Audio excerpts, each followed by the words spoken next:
32, almost 33 years. It's a great company. We've built it from 10 people not all that long ago to 32 people today. We continue to grow. We're hiring people all the time. If there's one thing that I could do, like before my time is up at Chapman, it is making sure that we've built a company that will stand the test of time. And my goal as the current owner of the company, or one of the owners of the company, is to ensure that we can pass the ownership of the organization on to the next generation of people coming up the ranks today.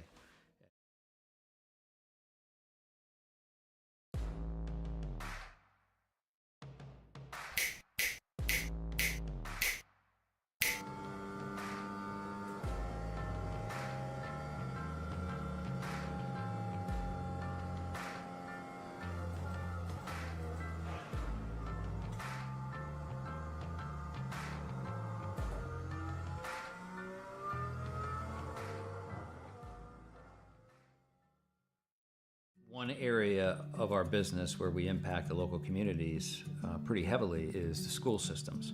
So we work for school systems all over the northern part of the state of New Jersey. We operate their water systems, their wastewater systems. We do a lot of their permitting and compliance work, and we ensure that the water that the kids drink is clean. We go out and do the sampling to ensure that it's not contaminated. And we also treat the wastewater that's being generated at a lot of these facilities as well before it gets discharged to the environment. So we are supporting the local community through supporting the boards of education and the local school systems. All About Bugs Tennessee Pest and Termite Control is all about family too. Our family-owned business has successfully been in operation in Sevierville and surrounding areas for almost a decade. Especially during these times, a pest-free home is necessary for a sustainable, disease-free home or business. Our services include residential, rental, commercial, hotel, motel, cabins, you name it. Free quotes and inspections for new customers, and most of our services are contract-free. Our All About Bugs Tennessee family is devoted to delivering the best possible pest control service with a friendly smile.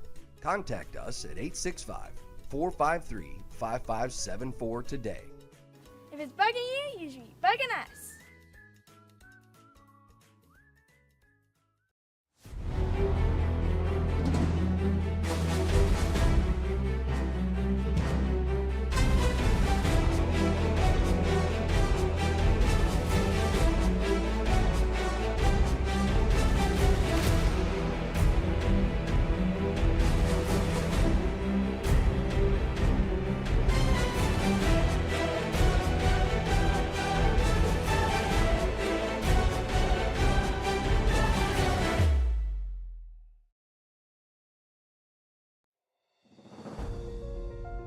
For the second time this season, the Cup Series rolls east to Virginia. Will the front-runners falter like they did in the spring, or will familiar faces finish up front? Live from the Richmond Raceway, it's a Chapman Environmental Services Cup Series presented by Racing Revolution. I'm your host and producer, Morgan Cook, and alongside me, as always, Alex Gagnon up here in the booth. You are watching V-Speed. It's exciting to be back here after the Olympic break, joining here for Richmond Raceway the second time this season. And hopefully we see a finish that's maybe a hair cleaner than we saw in the NASCAR Cup Series a couple nights ago. And we will have lots to talk about throughout this broadcast, of course. That race on Sunday was quite a thriller. But before that, let's talk about Slurp Sodas. They sponsor this race, the slurpsodas.com. 200 here from Richmond. This race is brought to you by Slurp Sodas, located in Scottsdale, Arizona. Our truck roams the vibrant streets of the greater Phoenix area, adding a splash of flavor to your day. Discover ours parked at local hotspots, from downtown corners to community events, serving up our signature lineup of refreshing sodas and invigorating energy drinks. For general information or to order catering, visit their website at slurpsodas.com. You can also find them on TikTok, Instagram, and Facebook at Slurp Sodas. Slurp Sodas, refreshingly different. We have 4 races left in the regular season. Rob Rader and Element X won another one at Indianapolis a couple weeks ago. Their number of drivers still not locked into the playoffs yet, The points look like this. You can see that entire left-hand column, those top 10 drivers all locked in with a win. The next 10, not so much. There's a lot of spots up for grabs. Tate McDonald probably safe, but probably is not quite good enough. Not yet, not when there's still so many races left to go here. Another 4 counting tonight. Although if you're a driver like a Daniel Holloway, a Jackson McGeorge, John Fike, or Matt Robinson, you have a few more weeks to try and undo this damage that you find yourself in. The gap to James Loveland, not all that significant if you're in that 17th through 20th range, and a couple of quality finishes could get you right up there where you need to be. Meanwhile, if you're someone like Tyler Harrison or Justice Murphy, just because you're above the cut line doesn't necessarily mean you are safe. We have a new winner here tonight that could completely throw these playoff standings on their head. So if you are in that 11 to 20 range, you've got to go out there and give it everything you've got tonight to try and ensure yourself an opportunity to fight for this championship. And what better place to do it than the Richmond Raceway? Alex, let's have a look at this 3/4 mile. Yeah, one of the oldest tracks here in the NASCAR circuit, third oldest of any active track in the series right now. Has had a lot of names over the years. The Action Track, Racing Perfection, America's premier short track. Lately, though, maybe not some of the racing that we used to see through the 80s and 90s here at Richmond, but still some pretty entertaining events that you can have here. Definitely a bit of a challenge, not super high banked, but deceptively so. You can maintain some decent speed here, and I have a feeling we'll see a lot of drivers struggle on corner exit off of turn 2 tonight. It just seems to be a trouble spot for a lot of folks. Yeah, that turn 2 wall comes up very, very quickly. Let's have a quick look at the race analysis before we get to gridding time. 200 laps, pit road speed, 35 miles an hour, 5 tire sets. 3 green white checker attempts. Stage at lap 35. Let's pencil that one in. We're going to need to know that. And iRacing fix setup as always. But let's have a look at your poll winner by Coastal Financial. That driver, Travis Gilbert, in the 22, is your Coastal Financial Poll Award winner. Our mission at Coastal Financial is to provide comprehensive financial planning solutions tailored to each individual's unique needs and goals, with the aim of empowering our clients to make informed financial decisions and achieve their financial potential. You can find us at coastalfinancial.com or on Facebook at Coastal Financial. Thank you again for being the full season sponsor of the Poll Award and the Truck Series here for Racing Revolution. And congratulations to Travis Gilbert for starting on pole in this race tonight. With that being said, let's get down to the grid to figure out who starts where tonight at Richmond. On the pole, as we mentioned, Travis Gilbert, 22.205. Quick for the number 22 machine. Trevor Keith will be to his outside, starting in second. Third position, Jeremy Burns in the number 9 Raider. His teammate will start fourth. Fifth position, Justice Murphy in the 12. Christian Bresnok will start sixth. Great effort for the 00. Seventh position, Tyler Harrison in the 45. Carter Linz in the 66 rounds out row number 4. And the last row of the top 10, Michael Bennett, race sponsor in the 14. Tate McDonald to his outside, starting in 10th. Jackson McGeorge rolling off 11th tonight in the 98 machine. Trevor Erhardt rolling off 12th there with a 22.397. Row 7, Grant Turner in the 39 to the inside. Michael Call in the 89 to his outside.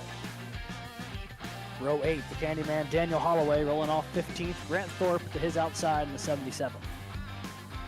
And 17th tonight, Caleb Gilbert in that 54 car. James Loveland in the 02. Red on that points cut hold is on 18th. Chris Nail, 19th tonight rolling off in that 88 machine. Nick Alves in the 24 rolling off 20th. 21st will be Al Likens in the 40. Devin Hudgens, 22nd. 23rd will be Matt Robinson. 24th, Alex Forget. Getting down to the drivers here. There they are. 25th, Kevin Orlando Jr. 26th, Chris Schaefer. 27th, Picklesheimer. 28th, Jacob Zirkovich. As we are going to go green, the ticker will continue across the bottom of your screen. We're not going green this time. Thank goodness. Okay, Picklesheimer is going to start 27th. Zirkovich will start 28th. Well. Yeah, that was going to be tough. Joe Goya is going to start 29th, and Kyle Diaz will start 30th. That extra lap on the short tracks really kicking in here today. Brandon Richardson, the last car in the field today, rolling off from the 31st position in that number 8 car. All right, a little panic up here in the booth, but we are all clear of that. Goodness gracious. I don't know what happened to our leader. Yeah, where did Travis Gilbert go? There he is. Is back in the deeper part of the field here. He's behind Richardson. Him and Likens sent to the tail end of the field. And it might be because that 22 is starting to blink a little bit. Sounds like an EOL to me. But we're going to roll through turns 3 and 4. Pace car's going to turn down off the banking. Field in the hands of Jeremy Burns. Slow start. We are green. Oh, it gets so stacked up. At Richmond.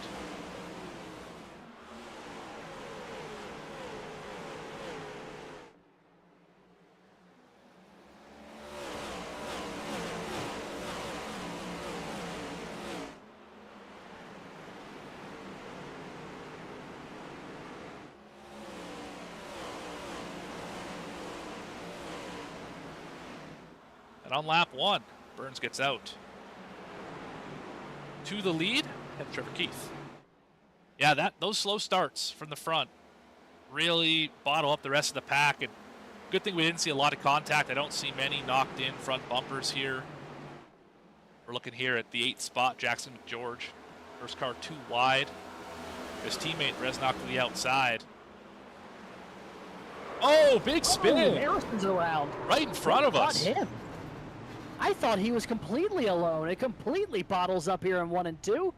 That might have been the most aggressive case of netcode I've ever seen. If not, an invisible car just punted Tyler Harrison into the outside wall. I think that might be a little bit of a rear brake bias gone wrong in that 45. We're going to find out here in just a few seconds.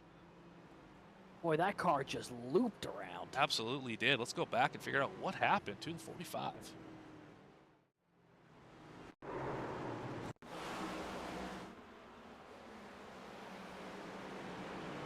This is the lap before. He's battling there with Michael Bennett. Yeah, that bright pink car is one that we're watching.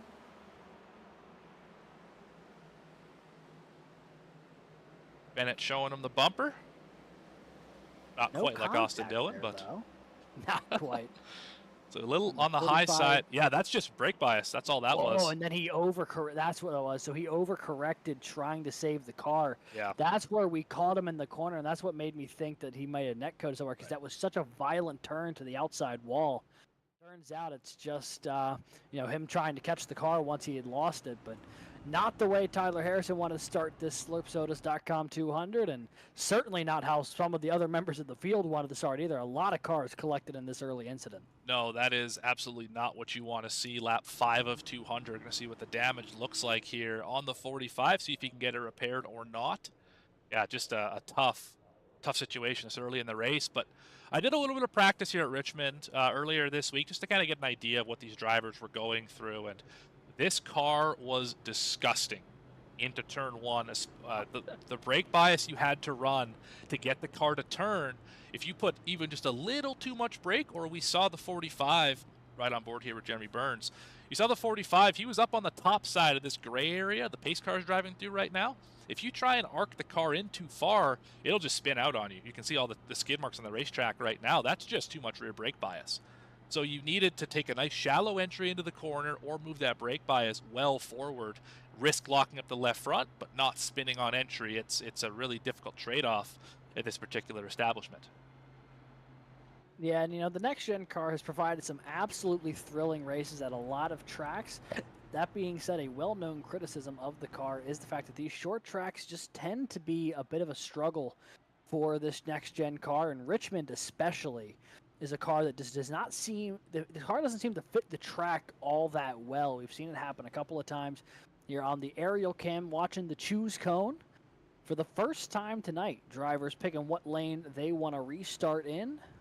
Seems to be a pretty even split through the early group there, little left, right. But that might come into play a bit later as you see a couple cars doing a little bit of landscaping. Yeah, I'd be careful of that. There is an incident limit that has been imposed. I believe it was after New Hampshire or Nashville, one of those two races.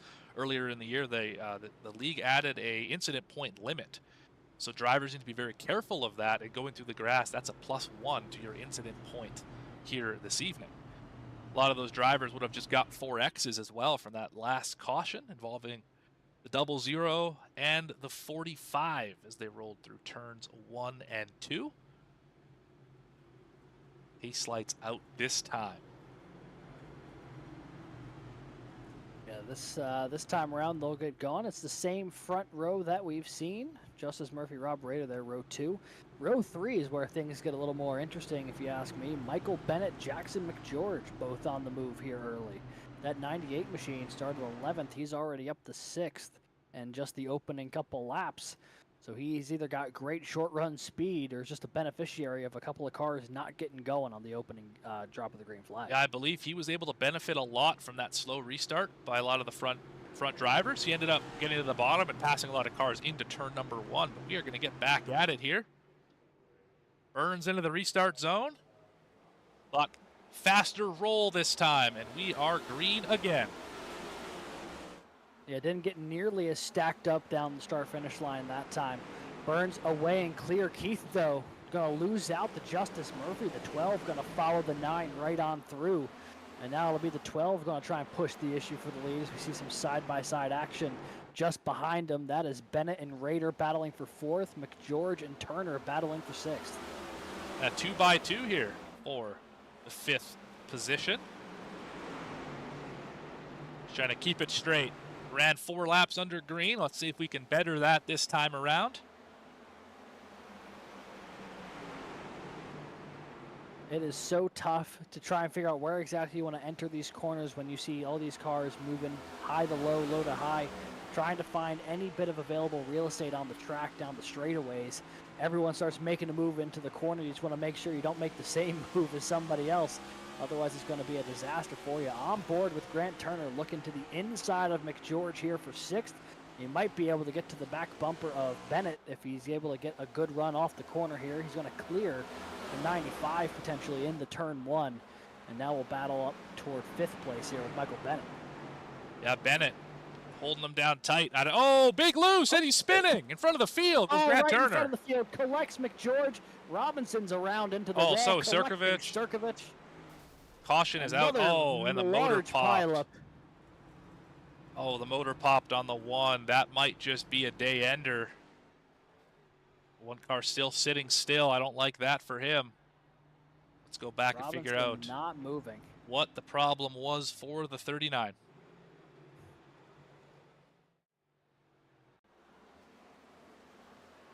It started, Turner and Bennett were side by side coming off of turn 2. This is the lap This is the before. lap prior. I think all it Turner- was that vicious bump out of turn 2. If you've ever driven this racetrack, you know exactly what I'm talking about. There's a bump, a dip, and another bump. As you exit turn 2, if you hit it wrong, you'll get loose, and this thing does not like to be saved. Now, especially going that angle, and you see he just gets a little bit loose, tries catching it, comes back up in front of McGeorge. Robinson collects the inside wall. I think that's what gets the motor to pop.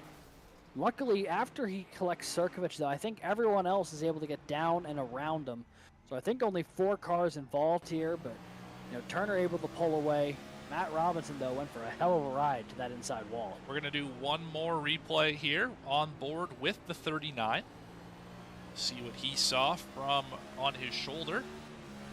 Like a parrot, if you will.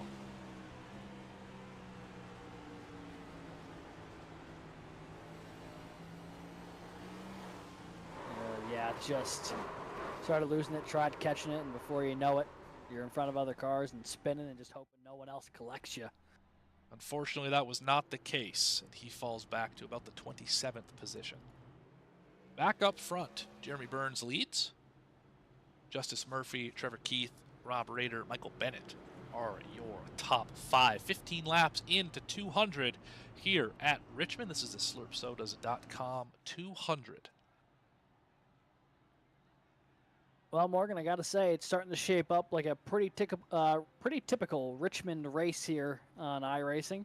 2 cautions in the opening 15 laps. There's just not a lot of real estate out there, and these cars are a real handful. The interesting thing about that statement you just made is that iRacing versus the real world. This might be the one racetrack that is a polar opposite from the sim to the real world. We saw exactly one caution in that entire Cup race on Sunday for cause. Obviously, Ricky Stenhouse Jr. and Ryan Preece got into it there at the end of that race. And then the Austin Dillon thing, not technically a caution. That's up for debate, whatever. That's the whole other thing, yeah. But this race, the one in the spring, had, I think, 14 cautions. This one, we've already got 2, and we're only 16 laps into it. So, what is it, Alex, about this racetrack in particular, you could add New Hampshire to the list as well, that is so difficult to drive in sim? I think one of the biggest things, and this was something that I definitely struggled with when I was racing these tracks and leagues, is that because it is such a flat track, you almost feel like you can't fully get up to it because you think, oh, Richmond, it's a short track. And you think, you kind of run it, at least mentally, you think about it the way you would a Martinsville or a Bristol or a North Wilkesboro. But it's bigger than that, it's faster than that, but it's not wider than any of those places. So you're starting to increase the speeds, you're starting to try to get more daring with more banking, but you don't have the luxury of it being any wider. So all of a sudden, everyone starts making these moves, and the time for reactions is so much shorter here than it would be otherwise. And the speeds that you can get up to just make it that much more difficult to save, in my opinion. And this track, no matter what league you look at in iRacing, almost always is a handful in the sim here. And I think it's just because it's so easy to get this car out of balance at this track. And then from there, with how close people are running together, you get run over. As you get back to green here at Richmond, Burns a good restart. He'll get out in front of the field. Everyone else going to pile in 2 by 2 behind him. A terrific launch for the 9 out of the zone. He's going to a decent lead here, but a car length off of turn number 2. Look back at the field, or really just Justice Murphy's eyes. You can see the whites of his eyes right there as we roll through the center of 3 and 4. So far, so good. I saw a car get loose back there, the bright yellow Dollar General machine. Grant Thorpe. Some heavy damage to the nose. I think the 77 was one of those cars involved in the lap 4 incident, and he is certainly feeling the effects of it here. I mean, that nose completely caved in. Still running pretty good, though. Running P9 right now, battling with Kevin Orlando Jr. That's 77, running the inside line. Jump a little further on back here. Loveland goes for a ride. Good He's save. into the grass. We keep it green. Good job saving that car, V-Speed driver. Battle for the 3rd position. Rader and Keith going at it. This is a difficult spot in the race, I think, Alex, because you have to determine, do I save my stuff or do I go hard? Picklesheimer having an issue. Is he around by chance? He is through the grass. It looks like he'll be going still, and we stay under green flag conditions, but the 43 going to lose a ton of track position down to 25th here. But to that point, yeah, it is a really tough spot in the race, especially with a couple of early yellows, because you start wondering, do you push the issue knowing that there could be another caution right around the corner, or do you think people are going to finally start settling down and you start saving your tires? It's the variable of 2 early cautions only makes that question that much more difficult as we start getting into the early stages of this race. Yeah, it's difficult with those early cautions, like you had said. It's just, do you push now or do you hang back a little bit? What do you do? But it looks like we're getting a green flag run right here. Got a few drivers. The 22, I see blinking quite a bit here. Just disappeared off the screen for a moment. He did start at the back, working through the field. He's up to the 17th position. It's been a good drive so far for the 22 machinist Travis Gilbert, up from probably about half the field at this point here in the opening 24 laps. That being said, there is a fair bit of attrition. The number of race cars currently not on the track to the tune of about, I think, 5 or 6, so that has probably helped in that endeavor as well. Morgan, we're starting to see this point now in the green flag runs at Richmond, where everything starts to single file out just a little bit, and you'll see cars take their moment to pounce, but you won't see that big pack like you would on the restarts. That's right. I think now's a great time for a through your field. Don't know how many of those we're going to be able to get to do tonight, just based on the nature of this racetrack. But let's start it off with your leader, Jeremy Burns. He's led every lap so far from the 3rd position. There he is in that 9, familiar sight out front of this field. Right behind him is Justice Murphy. And that All About Bugs, number 12, under heavy pressure from Rob Rader. Up a few spots from the start. And there is Rob Rader, loose off the corner. Keeps the forward momentum going anyway. Third spot, up 1 so far in this race. Trevor Keith has lost a couple, and the caution is out. I didn't think we were going to get through this, but we tried.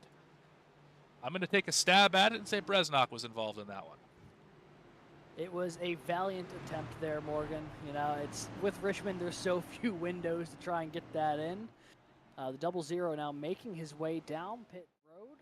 Let's take a look and see what happened. 00 already seems to be way off the pace of the field here. Looks like he's having some handling issues there down the straightaway. He was involved, remember, in that lap 4 incident, and yeah, he's definitely got some steering issues. Big slide in the corner, and I think he just came. He was too slow in the middle of the corner and brought out the caution. But unfortunate, he is 19 laps down, and I don't know if he's going to continue much farther than this.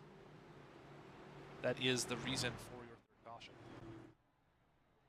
He is currently That being parked. said, a much more tame caution than the previous two, which I'm sure the field appreciates if they had to pick the kind of caution that came out. That is for sure. Yeah, you don't want to see the ones where it takes out 5-10 cars. Those aren't fun. A single car spin. Even you don't love to see it, but no damage. To the race cars in that situation. It seems like a prime opportunity for a number of cars to come down pit road, and already starting to think pit strategy here at Richmond. A lot of the leaders staying out though. So this is going to create a bit of a wrinkle in this race if we start getting some longer green flag runs. Those who came down pit road at lap 29 versus those who have yet to come down pit road. Obviously in a 200 lap race, they've got plenty of time, but already drivers trying to think ahead, to the next 170 laps. Yeah, top 15 have not hit the pit road yet. Jackson McGeorge on pit road for a long time. There we go. Must have had to serve a penalty. That was 30 seconds on the pit lane for the driver of the 98. Yeah, last driver on the old tires would be the 8 machine. First driver off pit road. I shouldn't say that. Kyle Diaz, fuel only on his stop. First driver on new tires, Chris Nail. In that new look 88. Let's have a look at that machine. Oh, look at that. I like it. I like it.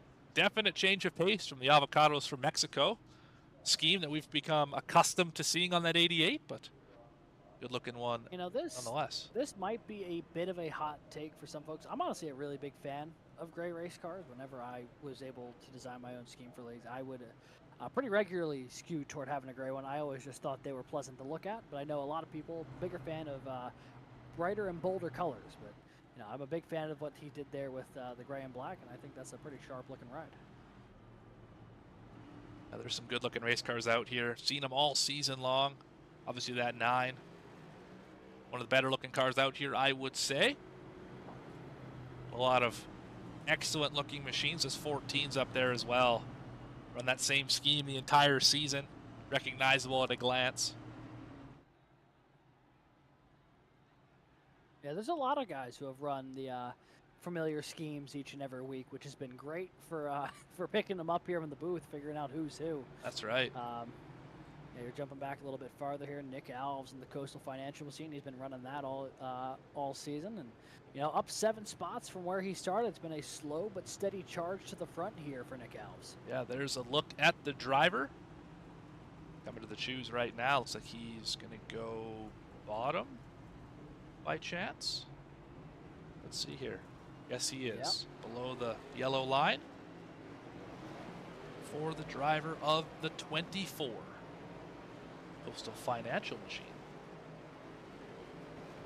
And with that being the choose, we're going to be going, I believe, next time by. The lights are out on the pace car. Yes, they are. About half a lap away from going green here at Richmond once again. Be going on to lap 33, coming off our 3rd caution of the evening. Pace car going to go below the apron this time. Field in the hands of Jeremy Burns. Great launch through the zone. Murphy, though, what a launch from the 12. Oh, he moved him. Hammering the back bumper. Just Trying to Boy, give him the Bell old is in a AD. hurry here. The old AD 1, 2, 3 into turn number 1 did not work. He would have had to tag the 53 as well if he was going to do the true AD. Raider trying to take that spot back.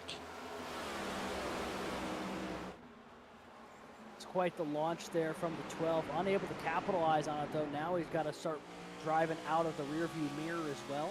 On board with the 53 of Raider. You see just how close everything bunches up into the corner. Gonna get way low right onto that yellow line, going back up to the outside wall, and you see he's just taking a peek to the inside, seeing what's there, and then launches to the outside. Gonna see if he can get around the long way here on Murphy. Not to be that time by, but the 53 trying to get creative with it as wiggle for Bennett. To the wall. Oh, he's gonna get hit by Linz. 3 wide at Richmond, Boy. 4 wide at Richmond. Might be 4. Caleb Gilbert wisely backing out. That was about to Oh, be a and Holloway. disaster as Holloway Big slide. Everything started to come unglued. Caution and is the caution's out. Caution out. That happened deeper in the field, I believe. Wonder where that was. I don't see anyone. Harrison, by chance. Let's go back and have a look-see. Maybe the 45 was in this caution. Entirely possible. Oh, this was the stage. How about that? Was it really? It was. I told you to write it down, Alex. Golly. I'll be honest, I didn't write it down. The one time I do, look what happens to Oh, us. yes. This is, you can tell it's been a few weeks with the Olympic break. That's all right. Yes. We are at the that's stage. a big whoopsie on my part. Which does make sense why drivers were driving so hard so early Yeah, in the would race. Explain a lot, yeah. Here we are on the pit lane. Burns going to lead them on down. Good look Well, at the back of all the congrats pit to boxes. stage winner, Goodness gracious. Jeremy Burns. Now let's do a quick rundown. Looks like Burns, Murphy. Oh, all my timing's all messed up. We'll have to get that a little bit later. You could do some digging and figure out what the top 10 was while we have a look at the pit stops. Yeah, I can give you the rundown real quick if you want. The top 10 for the stage: Jeremy Burns with the stage win, Justice Murphy, Rob Rader, Trevor Keith, Tay McDonald, Grant Thorpe, Carter Linz, Travis Gilbert, Kevin Orlando Jr. getting stage points here tonight at Richmond.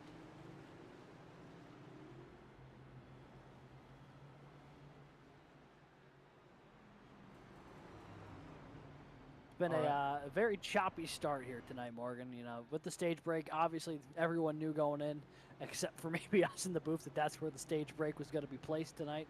But with the 3 cautions ahead of it, it's just another stop and start situation for the entire field. That's right. Choppy is a great way to put it so far in this race. Let's have a little race recap. 4 cautions, obviously 1 for the stage. Had the 1 lead change early in this race. And that's pretty much been that. That's been the story of it. Caution every 10 laps or so, as we are working lap 39, coming to lap number 40 under caution. Hoping that the last portion of this race is a little greener than the first. I think the drivers are all hoping that as well. Flex that long run muscle. Show those drivers who have put all the work in, put the practice in, and we'll find their way up the leaderboards. I'm sure they're looking for the opportunity to work their way through the field here. Yeah, there's no better feeling than getting into a nice long rhythm at a short track, because it's just the constant motion. But once you kind of get sunk into that rhythm, it feels real comfortable. And none of the drivers have been able to get to that point yet with all the cautions. I'm sure a lot of them going to be hoping for that, but maybe not those right at the front of the field on those slightly older tires. Those who tried flipping the stage when they came down pit road at lap 29. So Trevor Erhardt leading his first laps of the race under caution. He's up 11 spots from where he started. Chris Nail, also a big mover, up 17 from where he started. He's run in second right now. Loveland up in the 3rd position now. He went for a bit of a wild ride earlier. Al Likens 4th after starting 21st. And Jackson McGeorge has had an eventful start to this race. He finds himself 5th. Schaefer currently running in the 6th position, just ahead of Picklesheimer in 7th. Grant Turner in 8th, and then we get back to our previous leader, Jeremy Burns, in the 9th position with Justice Murphy rounding out your top 10. So as we're about to go back racing. those top 8 are on old tires, not terribly much older, about 7 laps older than the rest of the field. They've obviously, as Alex mentioned, flipped the stage, pitted on the previous caution. So a lot of caution laps on those tires. I don't think that's going to hurt them too bad, but we will find out here right away. Quick look at the weather. Cool racetrack, 77 degrees. Should be a decent amount of grip, but that is, it goes on. that has not been the case so far. It has been anything but grippy here. Huge launch. Oh, what a launch for the 41. Leaving everybody behind. Trevor Erhardt says see you later as they dive in the 1. Now give him 3 car lengths on the front stretch alone. New tire, those old tires got a great jump there. Yeah, and caught the 88 sleeping on the restart, and that completely backed everything up, especially because Loveland in third also was caught sleeping. So the 41 with a great launch, already a half-second lead there almost. And now everyone's starting to fight it out behind, trying to get into a position here. As you see McGeorge looking to the inside of Likens off of 2. And that's the battle for 4th. And Likens tried to roll the top, and he carried a little too much speed into turn number 1, got a little too high, a little too tight, and lost the spot. You see Schaefer now going to look to the high side of McGeorge. Everything got stacked up a hair behind Likens, and those cars on fresh tires looking pretty patient so far. Jeremy Burns, Grant Turner, Rob Rader, all starting to slowly shimmy their way through this field. You see Burns and Rader glued to that bottom, so is Justice Murphy, and they're starting to make quick work of those on the older tires who are trapped up on the high side. We just had quite the 3-wide look back here around the 20th position. Drivers all sorting it up, but we're 2 by 2 by 2 all the way back behind Jeremy Burns, who's running in 7th, so really 7th through the back of this field. He's all wadded up, just nowhere to go. What do you do in this situation? You on the same speed on the top and the bottom. You can't find a way around somebody. You don't want to move them because they'll spin. What do you do? You just got to start getting real patient and maybe a little bit creative. You know, you got to wait for your opening to strike, and that's either try and run a line that they're not expecting, wait for them to make a mistake, and you just have to be in position to capitalize should it happen. Or, you know, you don't want to move a guy if they're going to be that loose that they're going to spin. But at some point, you know, if you're trapped behind a guy, you know, a very slight tap might be all you need if they do get a little loose and wash up the track. But obviously that's more of a last resort kind of deal than on lap 47, just drive through the guy in front of you because you want to get up into whatever position. As you jump a little farther back in the field here, Caleb Gilbert, Grant Turner battling it out. You also got Tay McDonald, Michael Bennett in the picture. A lot of those guys not locked in yet on points, looking for those that win to lock them in, or at least a good points day to get a little bit safer from the cut line. I think a driver is feeling the effects of those old tires is Grant Turner. He's sliding through the field, restarted up in the top 10, back to 15th already. Oh, big slide in front of him, the 54. Whoa, Gilbert's around. And he is able to save that machine. Yeah, that he was caught it on the apron. Epic no slide. Damage. But that almost, not only did it almost bring out a caution, it almost collected a couple cars behind him. Michael Call, Michael Bennett, lucky to not have to try and drive through him there. So 54 got down and out of the way just in time. Here is the driver of the 14. Michael Bennett is we're going to do driver cam action there. There we are.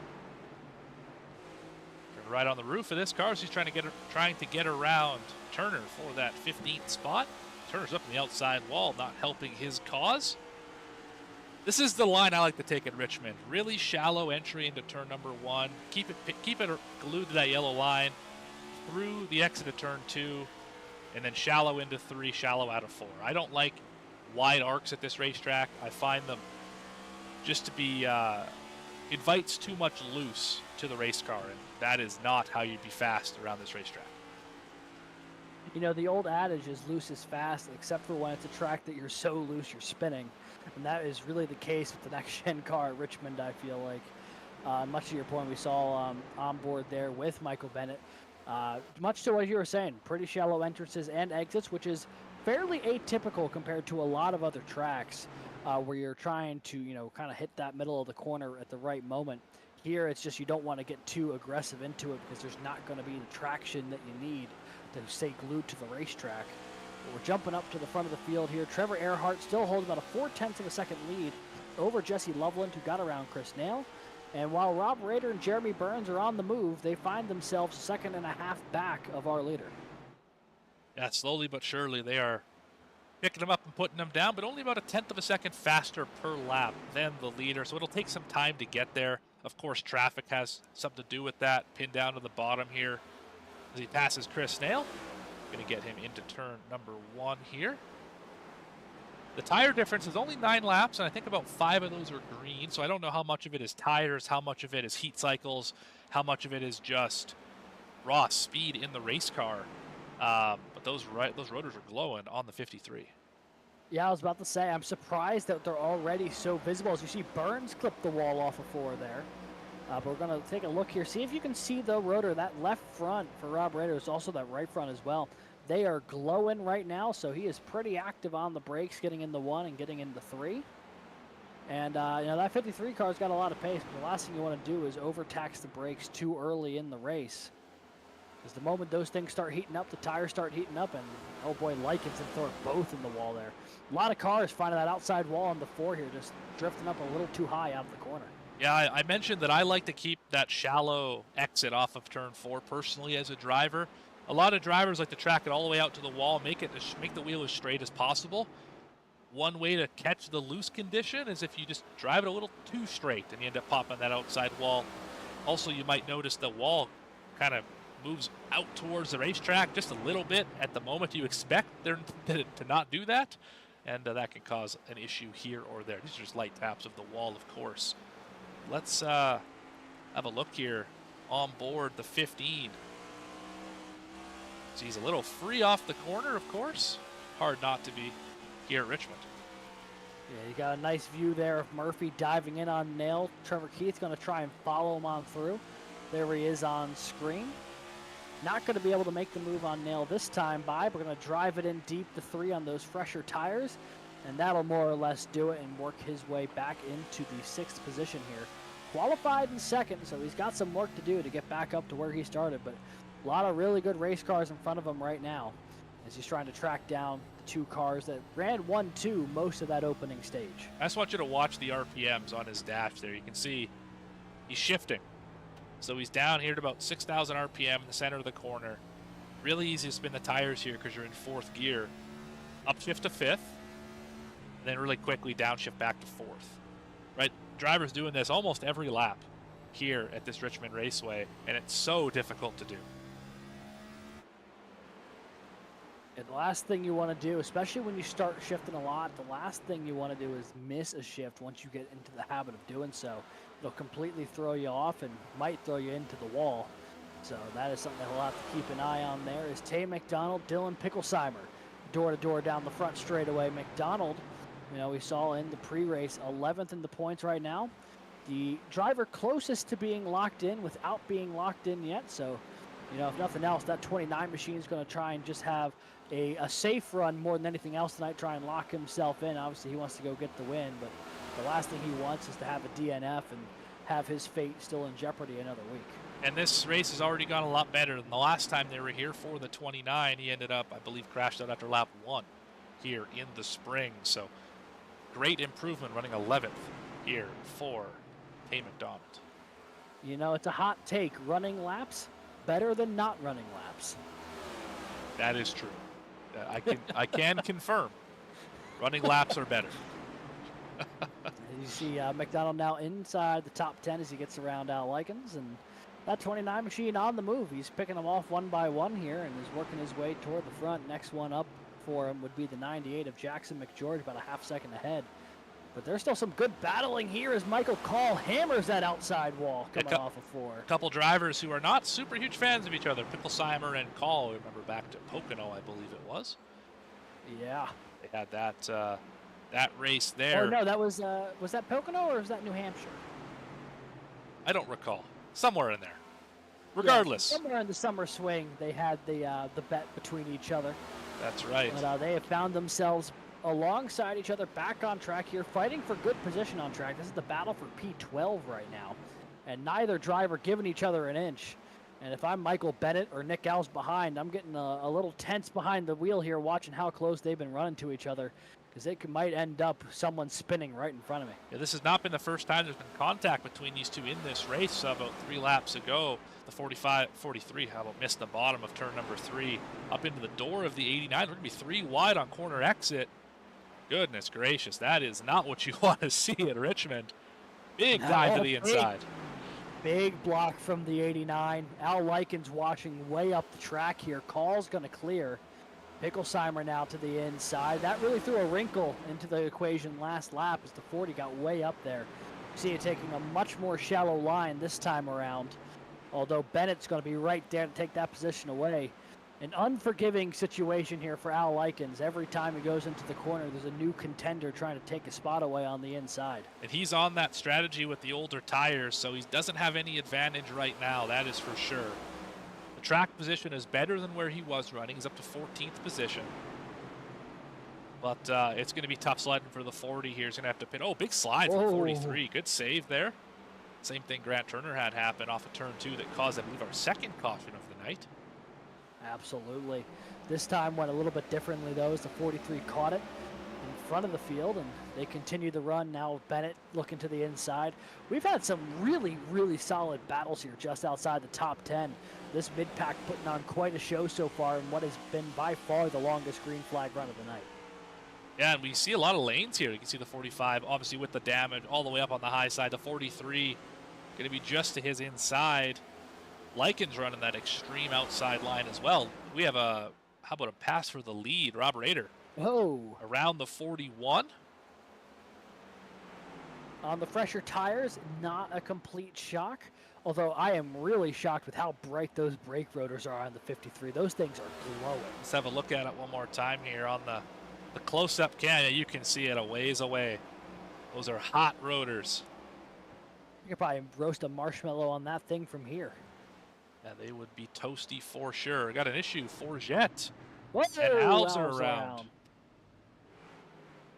Well, I'll take the blame for that one. I was just saying 2 laps ago this was the longest green flag run of the night.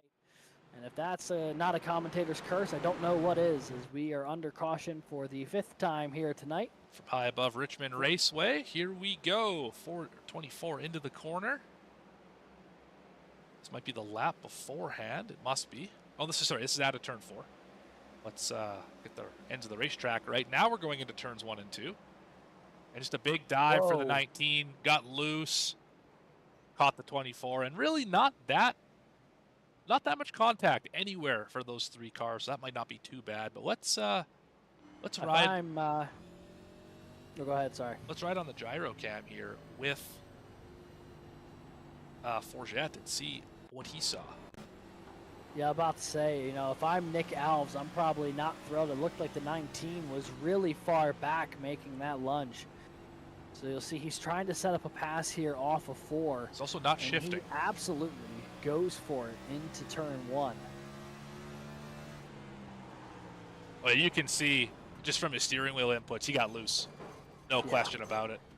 Yeah, He was going to turn unless he tried to correct it, and when he corrected it, sent him right into the back bumper of the 24. Yeah, he either got loose or he locked up the left front, but regardless, not intentional.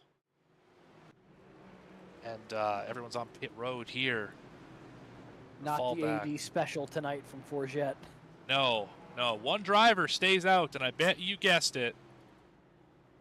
It's Grant Turner. I am completely floored with the reality here that the 39 has stayed out, but does get the lap led to his credit, but boy, does that thing look beat up. It's sparking, and they're only going 40 miles an hour. Yeah, that is a tough look for the 39, but he's going to lead laps nonetheless. Going to help him in the points. Already locked in to the playoffs with that win at Talladega, the very close win at Talladega, if you recall that.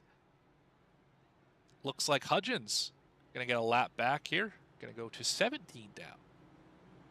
I was about to say he is a pile of laps down, so he'll get the one back. But right now, if you're the 84, it's just a matter about trying to stay on the racetrack, and hopefully with attrition, you pick up a couple more spots. There's the 84 machine at Devin Hudgens. Yeah, with the And, VR. he is up a few positions. He's up to 27th. He was down in 31st about lap 5 or so. So he's gained a few here, and he might be able to pick up a few more before this one's all said and done. Yeah, this is where you show how committed you are, because you're 27th. You're not going to be racing anybody for position for a while unless there's a big incident, right? Unless they crash and you catch up to them that way. Like, you're not getting anyone on pace. So this just shows how committed you are to the program. And this is showing Devin Hudgens is committed to the program. He is committed to running this race out and finishing here, regardless if it's 27th, if it's 26th, whatever the case is. He's going to run all the laps here tonight. And every point counts, so he's going to try and salvage as much as he can here. But, you know, we're on lap 76, on the way to 77 here as we're at the choose. Erhardt goes low. Loveland will inherit the front spot on the outside alongside Rob Rader. And if you are the 53, I think this is a really good position to find yourself in. The two cars around you, the one to your outside and the one behind you, both on old tires. The next one on fresh ones is Jeremy Burns there in 4th and Justice Murphy back in 5th. We had everyone hit pit road here, so we're all on equal tires at this point in the race.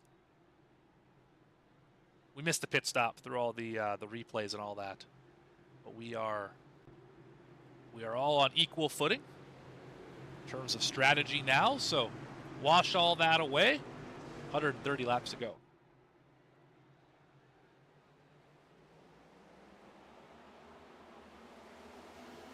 Good launch there from the 53 of Raider. Erhardt and Loveland going to be side by side in the 1, stacking up Jeremy Burns behind him. And that is the thing that Rob Raider wants to see more than anything else right now, is Murphy going to look to the inside here of the 9, going to try and take that spot away. A little loose on entry for the 9. You saw him kind of dive to the left, then come back out to the right. Ill handling on every one of these race cars. Oh, Forget, big slide further back in the field. So that out the corner of my eye. He keeps it righted. It's been a tough couple laps Oh, here for the big 19. spin, Oh, Tim McDonald. 29's around. So is Chris McGeorge. Nail got a piece of him. Oh. Oh, and now Likens heavily involved. Oh, we got Kyle 5, Diaz, 6 Michael cars. Bennett. Yeah, That this is. Can you have the big one at Richmond? I 'Cause think if so, we it just happened. I think we just did. Let's go back and figure Holy. out what happened that caused that. Dave McDonald got right hooked here coming out of turn number 2. How about? Yikes. Got Boy, Chris oh boy, Nail Chris to the Nail. outside. And Call behind him. Oh, we blinked out a little bit there. Yeah, Nail just got loose and right hooked him. Not intentionally.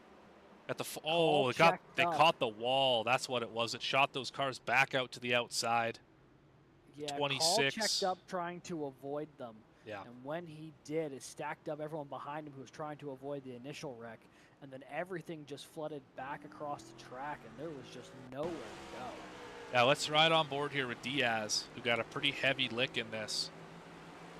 And this is out of turn 4, setting up for what the eventual caution was. That's where the 19 got loose. You can see those drivers up there, those two white ones side by side. There goes the 29, spinning in front of them, and boom. Urges the last second, man, that's brutal. Yeah, just nothing you can do. I mean, other than slowing down to a stop, but I mean, you can't do that quickly.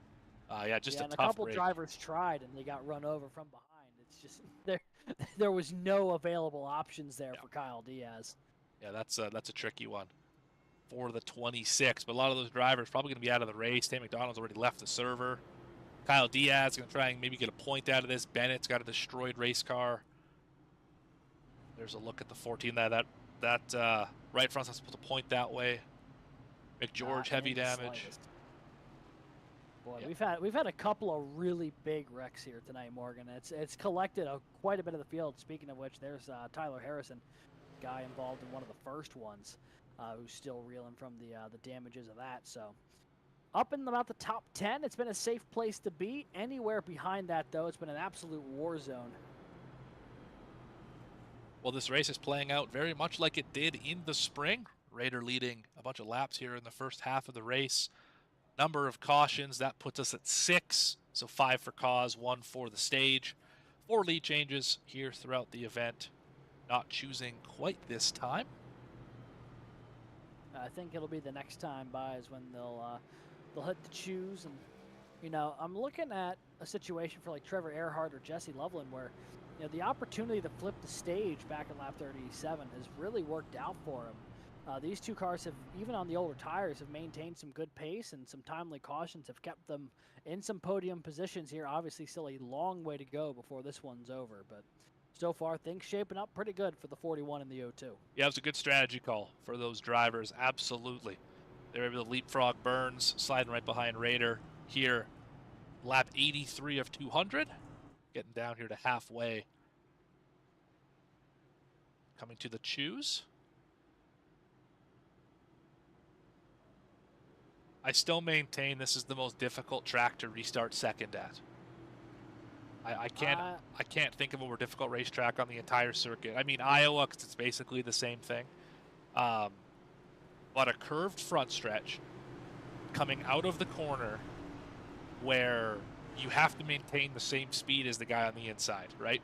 And the radius is so tight that if you're Loveland and you're rolling at 40, like Rader is, you're losing ground because of the way the corner works.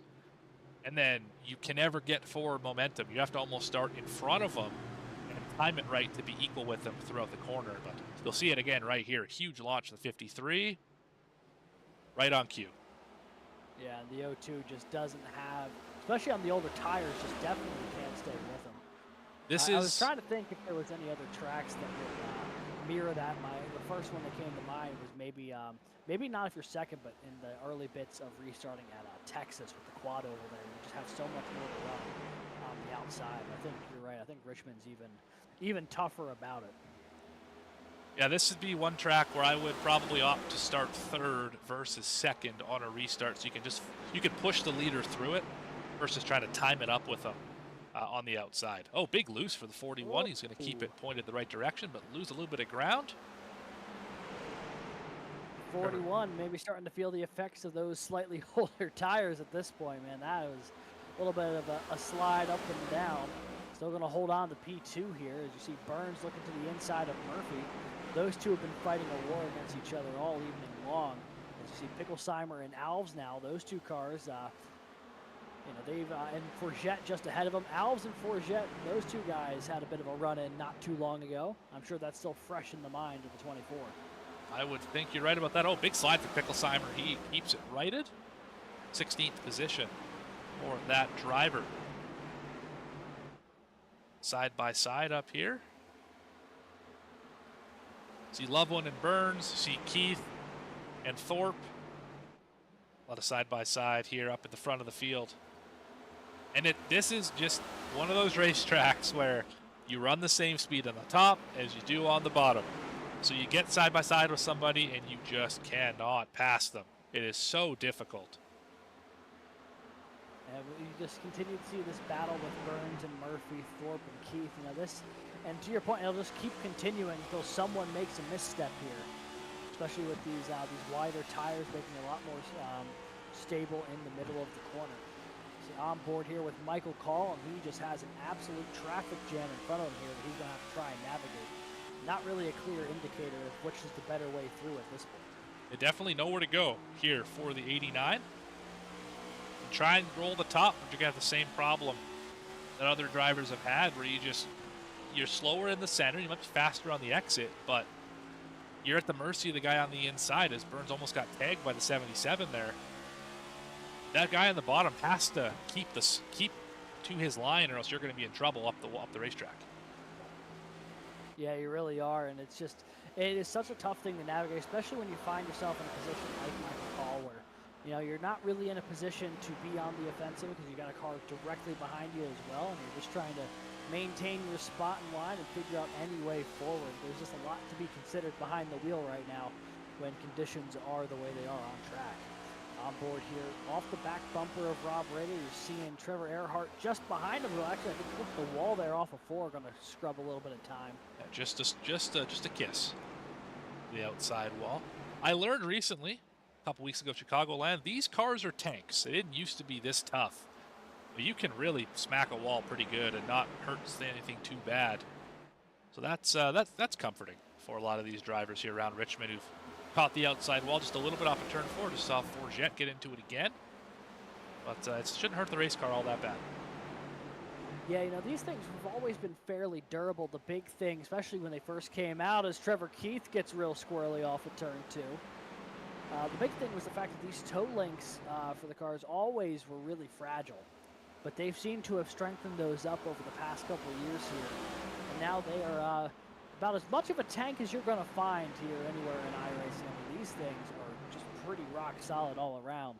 And whether that's the wall or a fellow car that you make contact with, it takes some real heavy contact to do any significant damage to these things. Yeah, that is absolutely right. First side-by-side on the racetrack is for the 11th spot. Not much side-by-side anymore. I think everyone's decided it's time to just log some laps. We're coming up to halfway here. Still got a long way to go. We just crossed over the hour mark of the broadcast. Thank you if you're all still with us here on V-Speed. Reminder of who we are. I'm Morgan. That's Alex. Here on V-Speed. Check us out, vspeedsim.com. Here on YouTube. Obviously, you found us. Hit the like and subscribe button and stick around for some more racing. We're about to get into it the next couple weeks. We're going to have broadcasts almost 7 days a week. You don't want to miss a second of it. I know I don't. I don't think you'll be able to miss a second of it with the amount of programs it sounds like you'll be helping out with. That's right. We got 4 in a row, Sunday through Wednesday. Should be a lot of fun. I'll be helping out little Monday through Wednesday action. So, these will be, I think, some of the only races a week where the two of us will be together in the booth, bringing you flag-to-flag coverage of the Chapman Environmental Services Cup Series. But, if you tune into a different race, you'll find one and or both of us or one of the other many of the lovely folks here at V-Speed. Yeah, always thrilled to bring the action to the people of YouTube. Got a good battle here. This would be the 1-4-7th. Here you can see the times on your screen. About 2.2 back from the leader, but they're swapping the spot. Call clipped the one turn 4. Keith unable to capitalize though, because that car looks like it's reaching a point where it's having a little bit of handling issues as well. This battle for 7th will continue. Caleb Gilbert right in their tire tracks watching this all unfold as we are now officially at the halfway mark of today's race. 100 laps down, 100 laps to go here from Richmond. 75 miles to determine the winner of the slurpsodas.com 200. We've seen a lot of good racing to this point.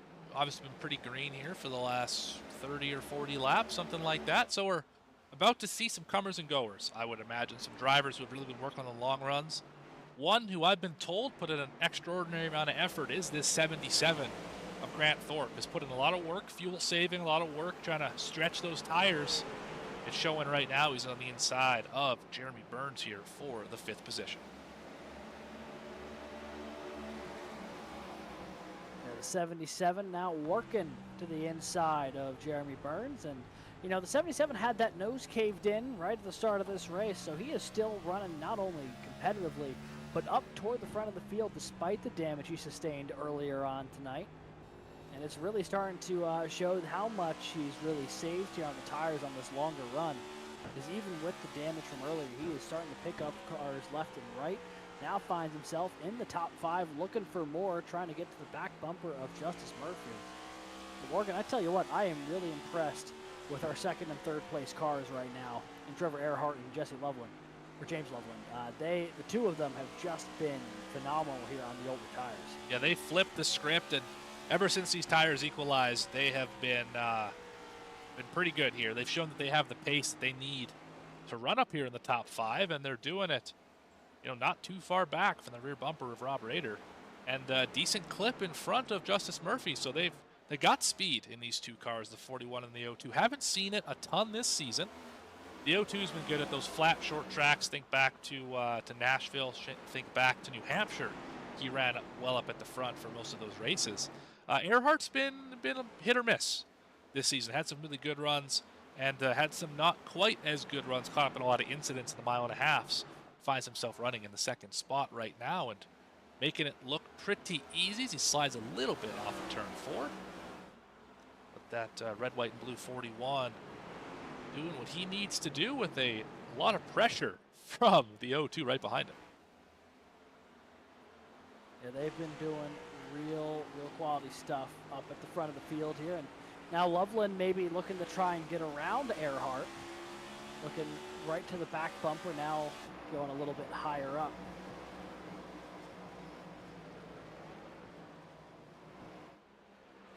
You know, they're only about a second off of leader Rob Rader, so they're still maintaining good pace. And despite the fresher tires, guys like Justice Murphy, Grant Thorpe, Jeremy Burns, none of them have been able to track them down just yet. And it's really starting to highlight that fact.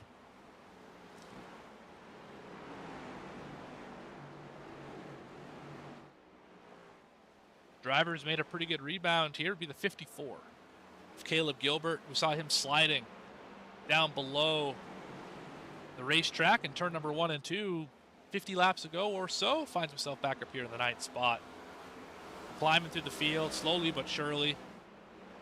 Just trying to pick them off one by one. Doing a good job of it so far.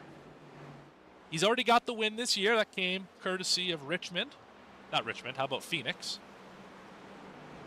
Slightly similar. Quite early in the season. That gives 3 Element X drivers a win this year. Rob Rader, Jeremy Burns obviously dominated the year. Caleb Gilbert, the third of those. Other driver in that stable, Jeff Israel Jr., not in the race here tonight and does not have a win yet this season. Michael Call also impressing me. New look on the 89, got the Red Bull colors. And he is showing Jeremy Burns. He's got some speed in that 89, running 7th right now.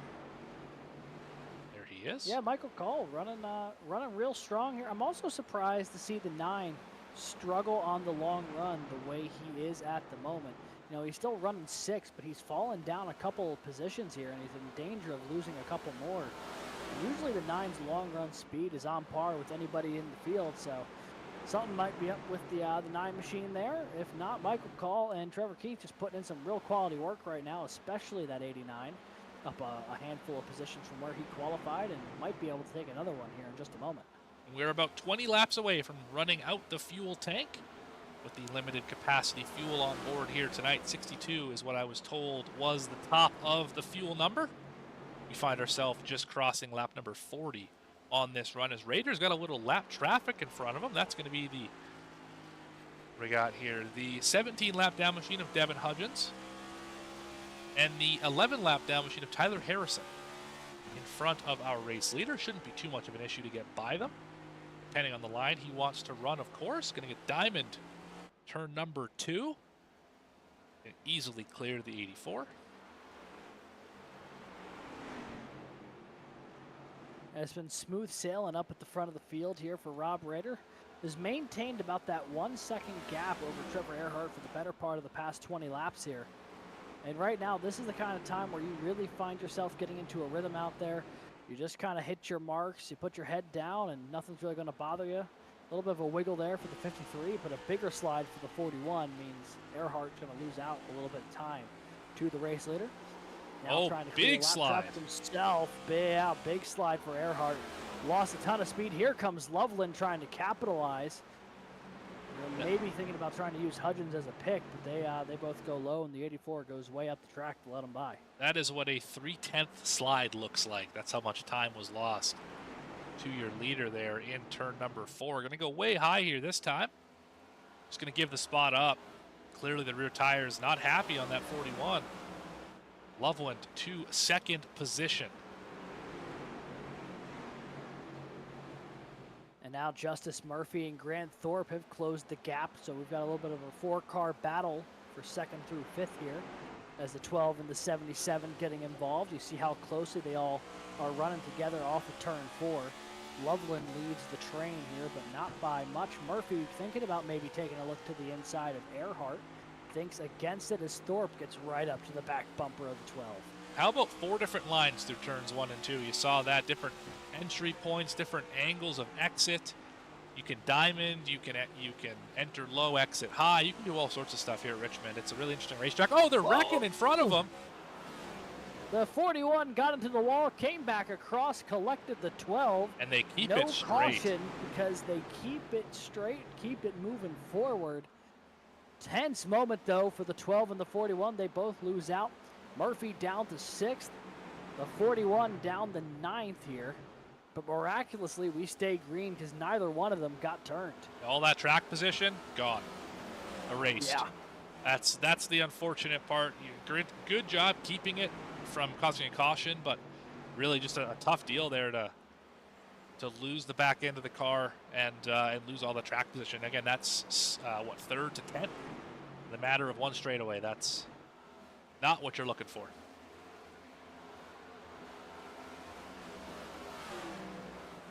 Forget having a good run here. Yeah, he's rebounded from that incident he had with the 24. Forget now trying to take away the 10th spot from Erhardt, who just recently found himself in this position. And Forget up quite a bit here. Started 24th, trying to battle his way into the top 10 if he can get around the 41. So even with the incident with Alves, the 19 putting together a strong evening. I think the craziest part about this right now is you can see off the front bumper of the 19 all the way up to Jeremy Burns. That's 4th spot, right? Like, yeah. that's a lot of cars very close together, and you can see Justice Murphy going for a pass on call. A couple spots gained, obviously, with the slide from the 41 and the 02. Colin Murphy going at it here. Ooh, chopped the nose a little bit. Not gonna love that as a driver of the 12. I tell you what, if there's one driver who's probably a little hot under the collar right now, it might be the 12 of Justice Murphy. Had that tangle with the 41, now this battle with the 89. Yeah, I think right now he's just trying to have people not doing what they're doing so he can continue to try and progress through the field. It's been tough sledding the past few laps here for the 12 of Justice Murphy. You see him get right up to the back bumper of call, absolutely filling the mirror here as they go into turn 1. There's a look off the back bumper. He's going to get right up there. He's going to, in fact, push. drive into the back of him a little bit. Just It's a touch, dangerous though. place to give someone a little bit of an extra helping hand. It is, but we live on the dangerous side of things, don't we? If you didn't, you'd be falling down the field faster than anyone else. You've got to be able to take some chances here if you're going to win a race, especially in a league as competitive as this. And you can just watch the diamond and the run the 12 gets off the corner. Slipped a little bit right there, late exit, hit that bump as we were talking about early in the show. But you can see he's entering a little higher and trying to exit lower to get a straight run off the corner and set him up for the next one. But it's this bump here on the exit of turn 2. I'm not sure if we're going to get a good shot of it. Kind of right where the camera is. And you can see the 12 got loose even again. Yeah, he's starting to fall away from the 89 here a little bit. Battle I'm for also second. thinking that battle for second here. Yeah, Grant Thorpe looking to the inside of Loveland. That 02 machine relatively unfazed at the front of the group here, and second for a while when the 41 and the 12 tangled. But Thorpe able to capitalize, take that spot away, and the 77 moves into P2. It's been a great drive for him. 41 and the 19 still doing battle here for 10th. Forget's gotten around him, but has not pulled away. And I'm going to keep my eye on the 77 here. He was the fastest car on the track last time by. Just barely over Raider. Obviously had to pass a car as well. So let's see what the lap times look like this time around. See if the 77 is going to close in. It's 2.5 seconds from Raider to Thorpe. That time by about a 10th faster. So we do have a lot of speed here in the 77. And we only have about 5 laps until we're going to hit pit road at the top of the scale. Trevor Keith with an issue by chance. Yeah, I think he got loose off the corner as well. He lost a bunch of spots. He's out to 11th now. Yeah, he was running inside the top 10, close to that top 5 mark. Losing a ton of ground here, falling behind Trevor Erhardt. Got Chris Nail closing in on him as well. Forget going to try and get around the outside of Holloway there for 8th. Lot of cars starting to run into some issues here inside this top 10. They fall back and new cars take their place to try and get some track position. You see Michael Call gets around, Justice Murphy with the run here on Call finally gets around the 89. He had been working on that one for quite a few laps. Absolutely right there. And normally, you're familiar with me up in the booth here. I am a big fan of short pitting and coming earlier than your opponents to pit road. I would not do that here. This might be the one racetrack where I would say stay out as long as you possibly can. Because if you pit here, you're going to lose 2 laps instantly. No question about it. It's 2 laps, possibly 3 if you're not close to the leader. And it's just, if you catch a caution during the pit cycle, it's over. Your race is done. It's not worth the risk. So it's a really difficult spot. Everyone in this field right now is playing chicken. We are 1 lap away from what I was told was the high number on fuel. Now, we've had a couple cautions, so maybe extend that 5 laps, but I expect to see a lot of leaders, a lot of cars coming up pit road here in the next 5 or 10 laps. Yeah, and right now there's only 19 cars on the lead lap to begin with. So if there were to be an untimely caution during the pit cycle, it would trap a number of cars and really shorten this field even more. We only have about 2/3 of the cars on track running on the lead lap right now. And we are able to make it to the end from here. We can make it to the rest of the race on fuel, so that is good news. But while we're having a look at our leader, Rob Rader, let's have a look at some of the drivers who have not had the greatest of fortunes tonight. Christian Bresnock in 31st, or he will finish last tonight, 128 laps down. Jacob Sirkovich in the 18 will finish just in front of him. Travis Gilbert in 29. Matt Robinson still on pit road. He is 28th. Tay McDonald is 27th. Michael Bennett, 41 laps down, still in the session. He is in the 26th spot. Devin Hudgens, 18 down in 25th. 9 laps down for Tyler Harrison, and 1 lap down for Kyle Diaz. Those are the drivers still running. There is that Diaz machine, and it has seen better days. And look how red those rotors are. Golly. Yeah, they are certainly lighting up this Richmond night as Nick Alves and Trevor Keith on pit road. 24 pulling away, the 15 pulling into his box. Here comes Erhardt as well. Those cars running inside the top 10, starting to kick off the green flag pit cycle here for what potentially could be the final time here tonight. Coming down pit road as Gilbert gets super loose coming off of 2. Nearly collected the 21. Just about threw all those strategies out the window, but he saved it. Good work. We see a lot of drivers on pit road. That second spot, third spot, sorry, Loveland's on pit road. Thorpe's on pit road. Everyone from like the top 5 not named Rob Rader, basically. Yeah, Jeremy Burns also not on pit road. Whoa. Oh, Rader missed pit road. Oh, no. He missed it completely. Oh, no, that is detrimental. Boy. I think that might be a bit of an understatement. That could be catastrophic to his hopes of winning here today. Because not only does he have an extra lap on the old tires, he lost all that speed he had to pick back up. This lap is going to be super long. Then he still has to come back down pit road. He had an advantage, but I don't think it was going to be able to cover all of that. There, he's on pit road safely this time, avoided the barrels. Gilbert's going to follow him down pit road as well. So is Justice Murphy. Give the lead to the Candyman in the 21. Oh, Erhardt's backwards. Oh, this could not have come at a more critical time in the pit cycle. Yeah, this is going to trap a good amount of the field laps down. Oh boy, this changes everything. The 53 and the 12 were actively on pit road. There was a number of cars that were still scored a lap down who just came down pit road. Now let's see here. So he's on pit road, so it must be, I'm thinking cold tires into turn 1, maybe adjusted the brake bias and forgot about it. Something like that, because I don't see how you spin off coming off of pit road. Just trying to roll through. I don't know if it was coming off of pit road. I think it was when he gets into, or starts getting back up the speed here. Yeah, I think it was in 1 and 2 here on the out lap. Or at least the lap after the out lap, I guess you would call that. But here we are. Everything seemed good and fine through there. So I think going in the 1 here. Yeah, just too much rear brake. You can see it coming around. And he almost saved it, and then snapped around right there. Yeah, and with that proximity to Grant Turner, iRacing throwing the yellow flag. Can't say I blame him, especially when the 41 needed a good moment there to get it turned back around. But that really changes the complexion of this race. A lot of cars were a lap down.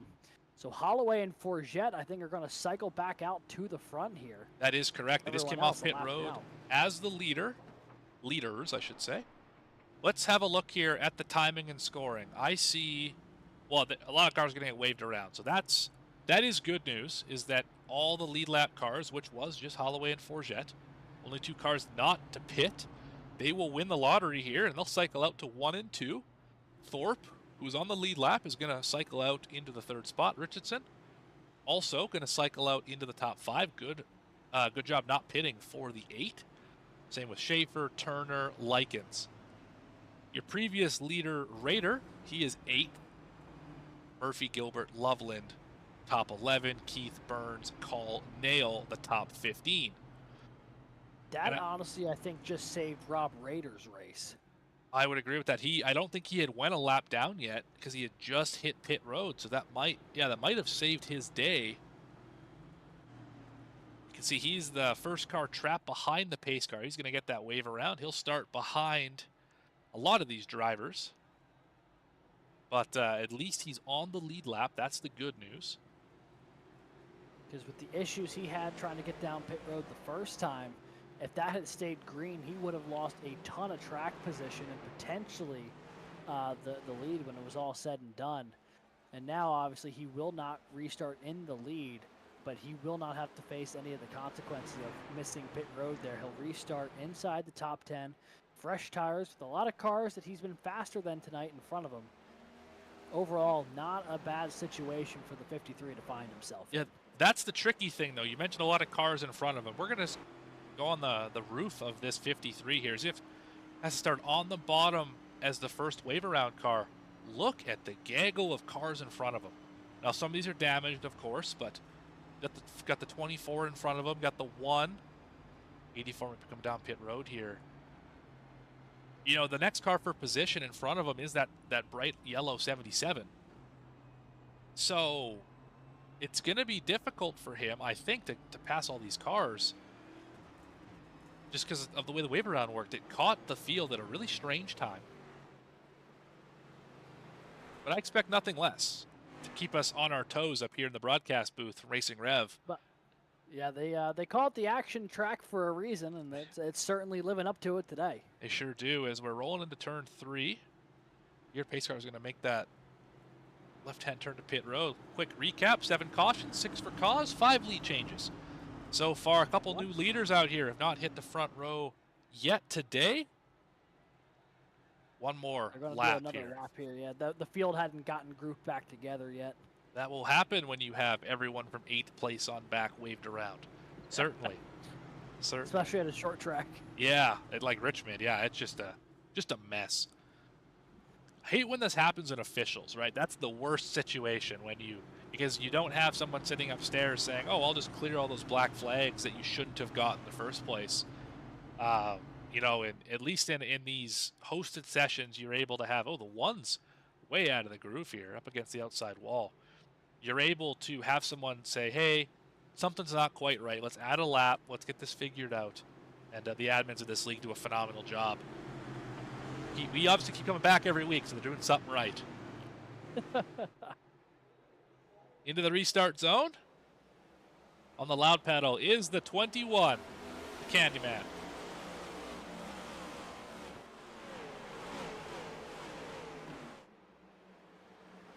Holloway and Forget got a pretty good launch there. How about 3 wide? How's that look? Whoa. Sounds scary if you ask me. Richardson gonna sneak in behind him. Rader and Murphy gonna go back to side by side here, and you know, the 8 may have made the safe play there in self-preservation. 3 wide. Oh, the 8 sideways. Oh, big slide for the 8. And the 23. Oh, big he slide, tagged save later it. Slightly, everyone's stacking. Oh, Burns up. is around. Nails around. No, Nails in the Richardson and the caution's out. I thought we were going to escape. That was a wreck that started entering turn 1 that didn't actually finalize till the middle of the backstretch. So let's go on here with the blimp cam high above this racetrack. I think Tate's trying to give 53 a shot for forcing him 3 wide. I know I would. But into turn number 1. Just a little free. Too much rear brake. That's all that was. Self slide. Did a pretty good job saving it. Then right here, Nail got a little hit from Likens.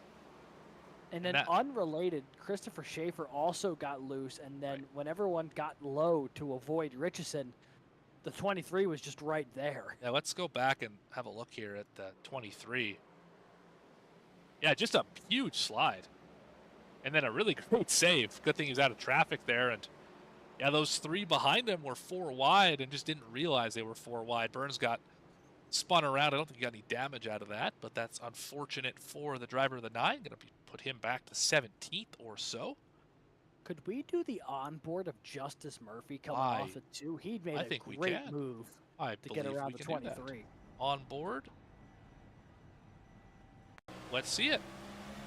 This is the initial start, so we might be a lap ahead of where we need to be here.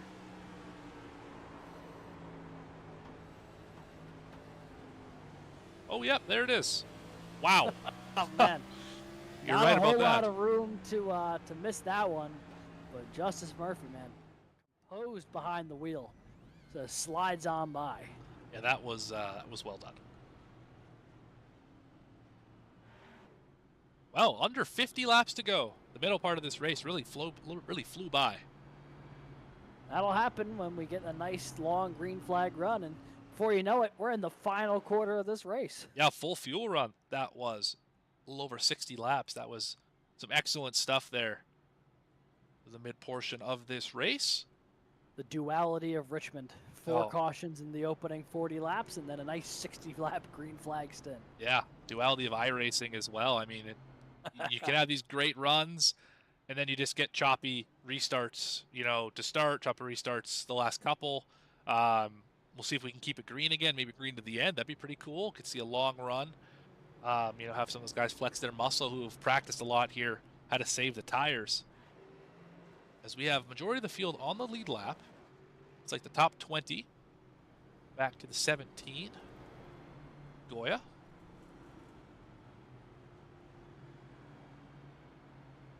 Excuse me, he is the first car 1 lap down. Likens, last car on the lead lap, currently on the pit lane. Caught up in that incident. Not too bad on the damage, so he should be just fine. And, we were talking earlier about Devin Hudgens trying to just log some laps here, still trying to fight it out after being 18 laps down to start. He's picked up another 2 spots since the last time we checked in with him. He's currently now scored P25 with a realistic chance to potentially get a couple more here if a few more people find some issues before the end of this one. So he continues to slowly chip away at that timing table, and just, he'll get a few more points for finishing 25th than he would 31st out there. Yeah, that's for sure. That's, good on him just for sticking with it here. And, yeah, he gained some points, and that's all you can really do at this point of the season, this point of the race, is just get everything you can. Because you never know. You might just make the playoffs by 2 points. You never know, yeah. And same deal with Tyler Harrison as well. He had issues early, but he continues to grind it out. He's 24th, 14 laps down. But he's continuing to log laps, keep himself in contention to pick up a few more spots here or there. So a couple of shout-outs to both of those guys for just continuing to try and grind it out as we are back to racing here at Richmond. 45 laps to go this time by. Oh, Forget's in the outside wall. Big slide for the 19.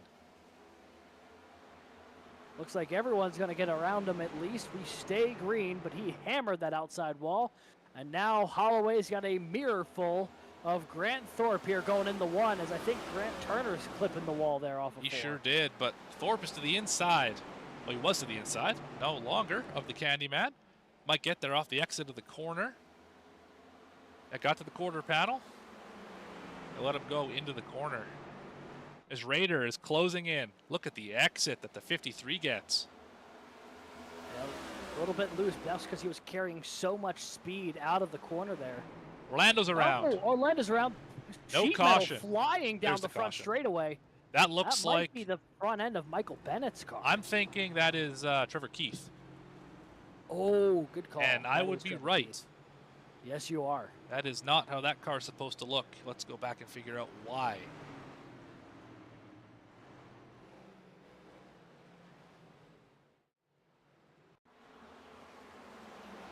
Oh, you can see the 54 is a little free down there. Everything's starting to stack up. Oh, they just got into each other. And then back up in front of Back traffic up into the outside wall. track. Honestly, oh, the 88's around as well. That's pretty light I was about contact, to though. say, All things considered, I'm that was not as bad as it could have been. No, that's what I was about to say. Like, I'm surprised it wasn't worse. Usually when a car is drifting up the track at corner entrance, that is a recipe for disaster. But honestly, not all that bad. Other than obviously the 15 with the nose knocked off. He definitely got the worst out of that. I have to see how bad the damage is. Looks like the right front might be towed in a little bit. Never want to have that here. That's just going to make the entry that much worse into turn number 1. Going to pull the car around even harder. But we'll see how long he's in the pit lane for. Tough deal for the 15. Had a great qualifying effort. In fact, it's like third he was on the speed chart. Yeah, started second, in fact. Now, position matching car number. Probably not for too long, though. Nail's also on pit road. So is Likens. Richardson's going to pass a few of them. So is Orlando. Yeah, just tough stuff there for a couple drivers up in the top 10.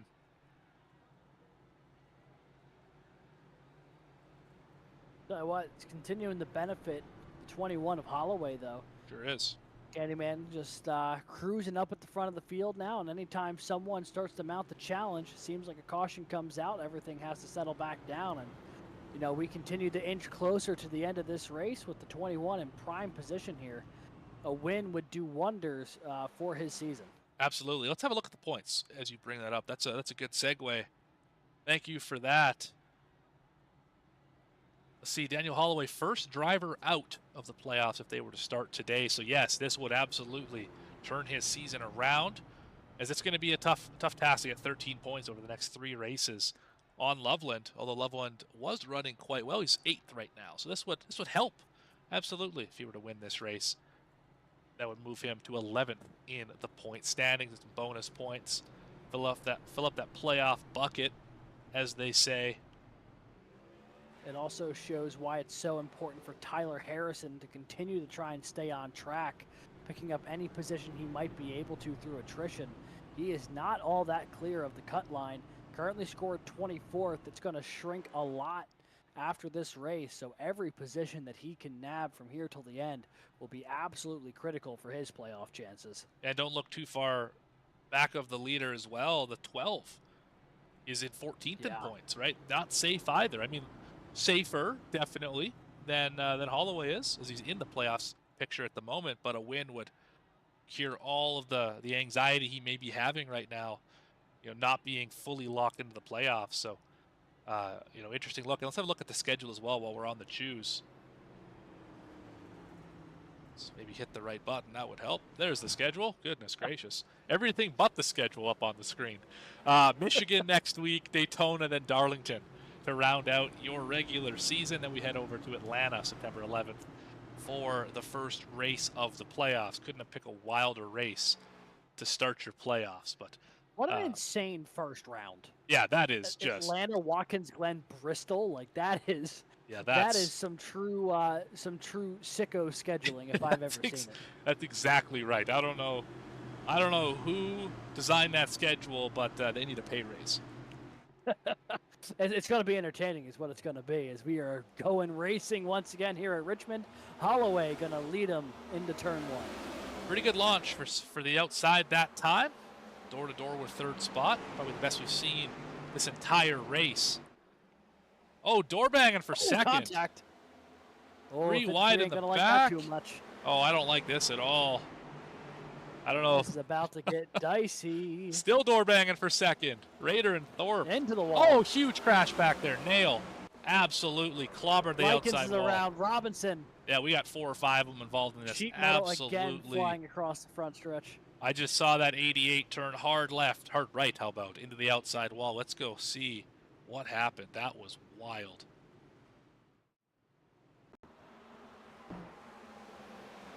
So this is into turn 1. I saw this out of turn 4. Driver of the 88.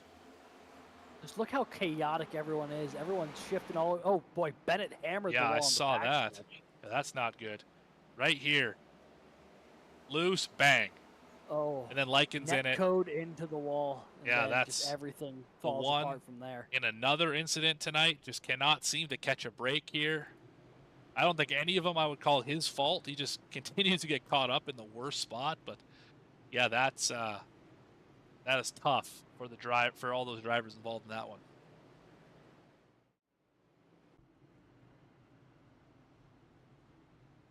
Look high above this Richmond Raceway as we are running out of cars. On the lead For some of lap. the cars at the front of the field, that might be a relief. Yeah, on the lead lap, 17 cars left. Al Likens.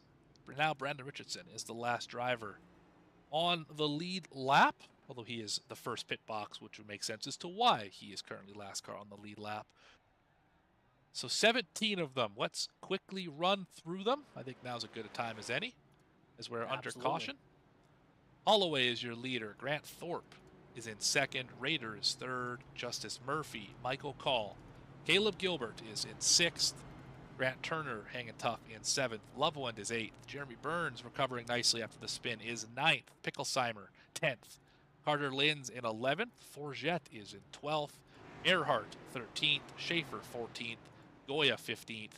Richardson 16th. Likens is 17th. And Orlando back on the lead lap is 18th. Those are your drivers on the lead lap. Jackson McGeorge, first car, 1 down, 19th. Trevor Keith, 1 down as well in 20th, and he's going to pass for 19th. Right there. Fantastic. Kyle Diaz is in 21st. He is 3 laps down. Chris Nails left the session with a blown engine. He is 22nd. Nick Alves is in 23rd. 5 down. Harrison is in 24th, 14 down. Hudgens, 25th, 18 down. Bennett, 26th, 41 down, although that car looks a lot better than 41 laps off the pace. Matt Robinson, last car running, 67 laps down for the number 1. Tay McDonald, Travis Gilbert, Jacob Sirkovich, and Christian Bresnok have left the session, 28th, 29th, 30th, 31st, respectively. Got a race off of pit road there between Alves and Keith trying to beat the pace car. But when we get going, it's only going to be about 30 laps to go here from Richmond, and everyone, when it all gets back under green flag conditions. Morgan, looking at this top 5 of Holloway, Thorpe, Raider, Murphy, and Call, who do you like? Who do you think is going to have what it takes to get it done here in the closing 30? Well, I think that depends on what kind of race we're going to have in the closing 30. We've seen that 77 be great on the long run. I don't know if you can call this a long run to the end. Raider has had great short run speed. The 21 has led a great number of laps here in the last 100. Right? He's done a really good job keeping it up front. Michael Call has been exceptional today, running in the top 5 pretty much the whole day. And Justice Murphy hungry for a win as well. I mean, I don't think I can pick a single driver out of this top 5. And I mean, you look a little further back, I mean, Caleb Gilbert has been pretty quiet since that win at Phoenix earlier in the year. Grant Turner has been pretty streaky this season, right? Like some drivers who could really use good runs. Loveland could have won a couple races earlier this year in a decent shot tonight. And then obviously you can't count out Jeremy Burns ever at any racetrack. Picklesheimer in 10th. I think any of these drivers, this race could shake out in so many different ways. We're going to have to find out here. 30 to go.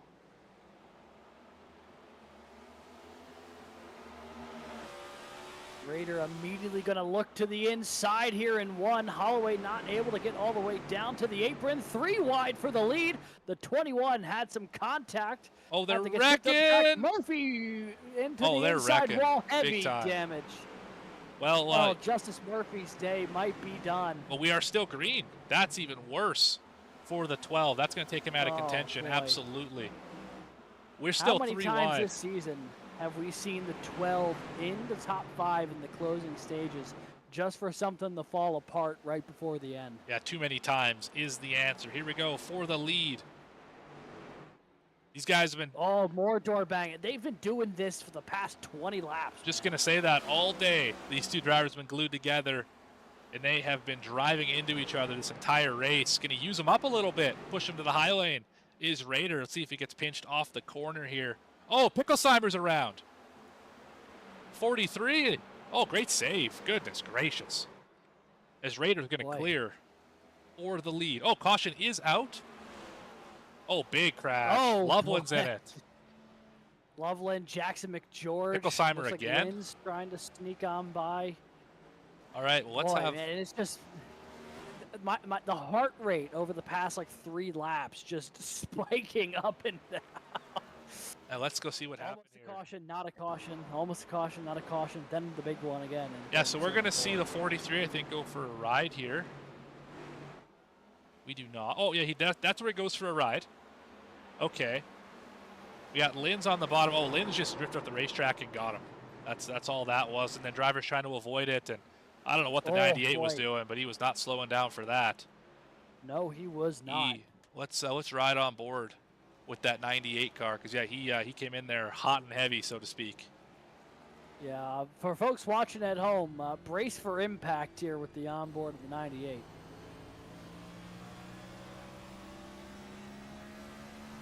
Keeping it in 5th gear, it looks like. No shifting for the 98. See how much lower the revs are in the corner. Remember, we were at 6,200 earlier. Running the top here, and yeah, just Well, I mean, he was on the brakes. It just wasn't nearly enough. yeah, a little deer in headlights there. Unfortunately, I just think he was caught up looking at the drivers in front of him, and yeah, tough break for a lot of those guys. And Picklesheimer, just that car's mangled. Yeah. I mean, you saw there the 98 got that thing all the way down to low 3rd, but still was moving at a pretty good clip when he found the nose of the 02. Well, up front, though, the scene has changed quite a bit. Holloway got shuffled out on that restart with Raider and Thorpe kind of both of them making a little bit of contact with the 21. He was lucky to save it, but he fell down to 7th. So it'll be the 53 and the 77 up at the front of the field. Caleb Gilbert, and look who it is. Jeremy Burns sneaking back into the picture here.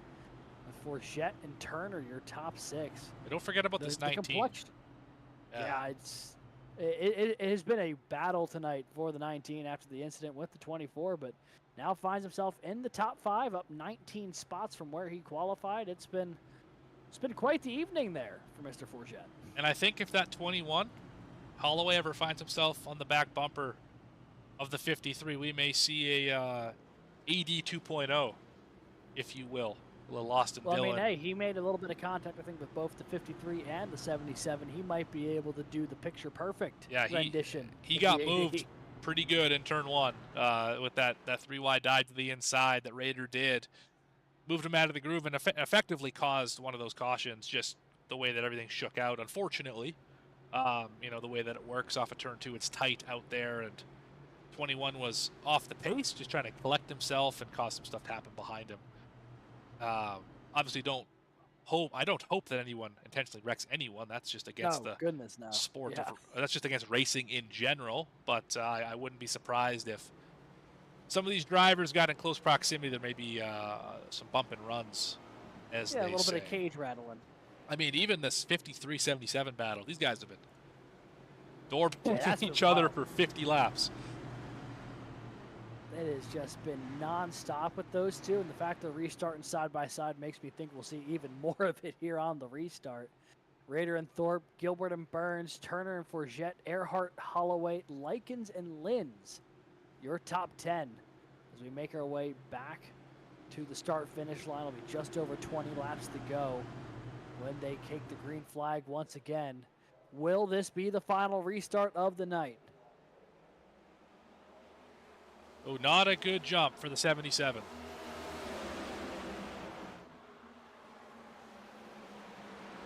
Land rush into turn number 1. Raiders are going to squeak out ahead. Single file for the first 5. Grant Turner, the first driver. Is where it gets a little more dicey side by side. Holloway, Turner, Erhardt in the mix there.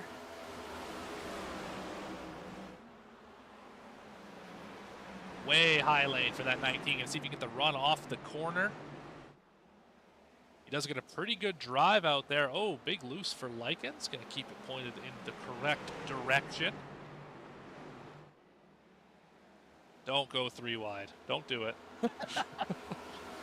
That would be ill-advised. If I'm the spotter, I am screaming in every driver's ear. Just don't go 3 wide, please. Every time we go 3 wide, we crash. 20 laps to go here from Richmond.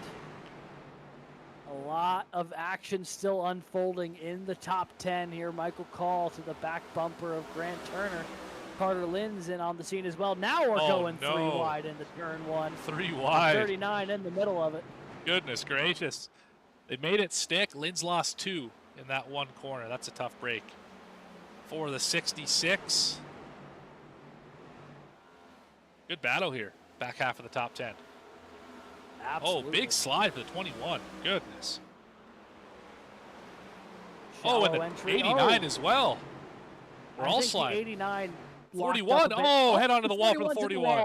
Oh, they're rolling down the backstretch. There's so much to unpack there. The 21 shallow entry in the 1 and 2 from getting loose on the front straightaway. I think the 89 locked up the brakes, afraid that he was going to, the 21 was going to drift up the track.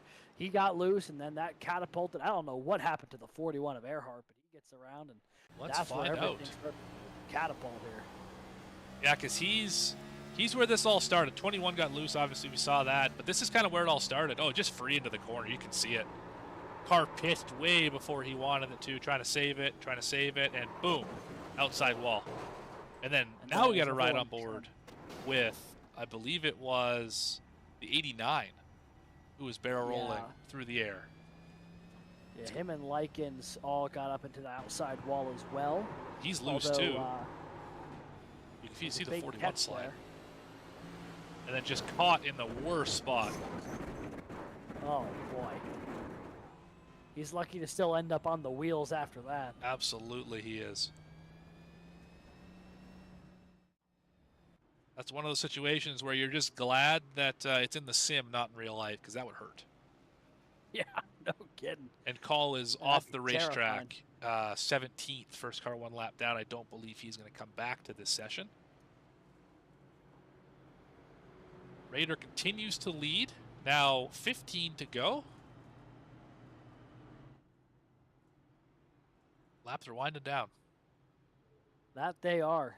Slowly ticking away here for the 53. It does raise an interesting question, though, for Grant Thorpe. He restarted on the outside of the front row last time, or the past 2 restarts. 2 restarts ago, he got a great launch, was able to hang with the 53, battle with him. Last restart, though, he didn't get a good launch, lost him completely, and was about 0.6 of a second back most of that little run. Does he go back to the front row on the outside, thinking that he can replicate that restart from a couple of restarts ago, or does he slot in behind him and just try and follow him on through from P3? If I'm the driver of the 77, I start 3rd here, and I am to the bumper, forward momentum on the 53, pushing him into the restart zone. That's what I'm doing. That way, I know I'm going to time it with him, and I'm going to make it on through to 2nd. The only caveat to that, look at the 2 drivers behind the 77. Yeah. And whose teammates are those? That would be the leader, Rob Rader, all Element X drivers, Caleb Gilbert and Jeremy Burns. So it's fair to say they're all in the same voice chat. In fact, they are. I'm looking at them in Discord right now. Wouldn't be terribly surprising if they're passing information to each other in terms of, I'm going to go at this point in the restart zone, or I'm going to go here, or whatever the case is. They might have a plan formulated for if they can maintain that front row. So I'm not sure If I'm the 77, I'm out for myself. I don't have any teammates around me. I got to do what's best for me. Restart third. Did that answer your question? A tough situation for the 77. You know, that not only answers it, I think it answered the secondary question of what do the 54 and the 9 do. And I think you're absolutely right. It's just whatever the 53 is doing. But the 77 goes high, going to try and battle it out on the front row. Now, I'd watch here Burns for the will take 54 row 2 behind. to get an incredible restart behind Rob Rader. Just because you might have an inkling of when you're going. And I would expect Jeremy Burns to give no help to the 77. Yeah, if Burns gave no help to the 9, I think that'd be a really tough situation. Yeah, that would be. If you don't help yourself, no one's going to help. That would be less than ideal, certainly. We're going back green here. Coming to lap 189. Yeah, you saw it right there. Great launch for the inside line. Going to get side by side with third spot. Through 1 and 2, still side by side. Oh, big loose for the 54. He's been loose all night, so is everybody else.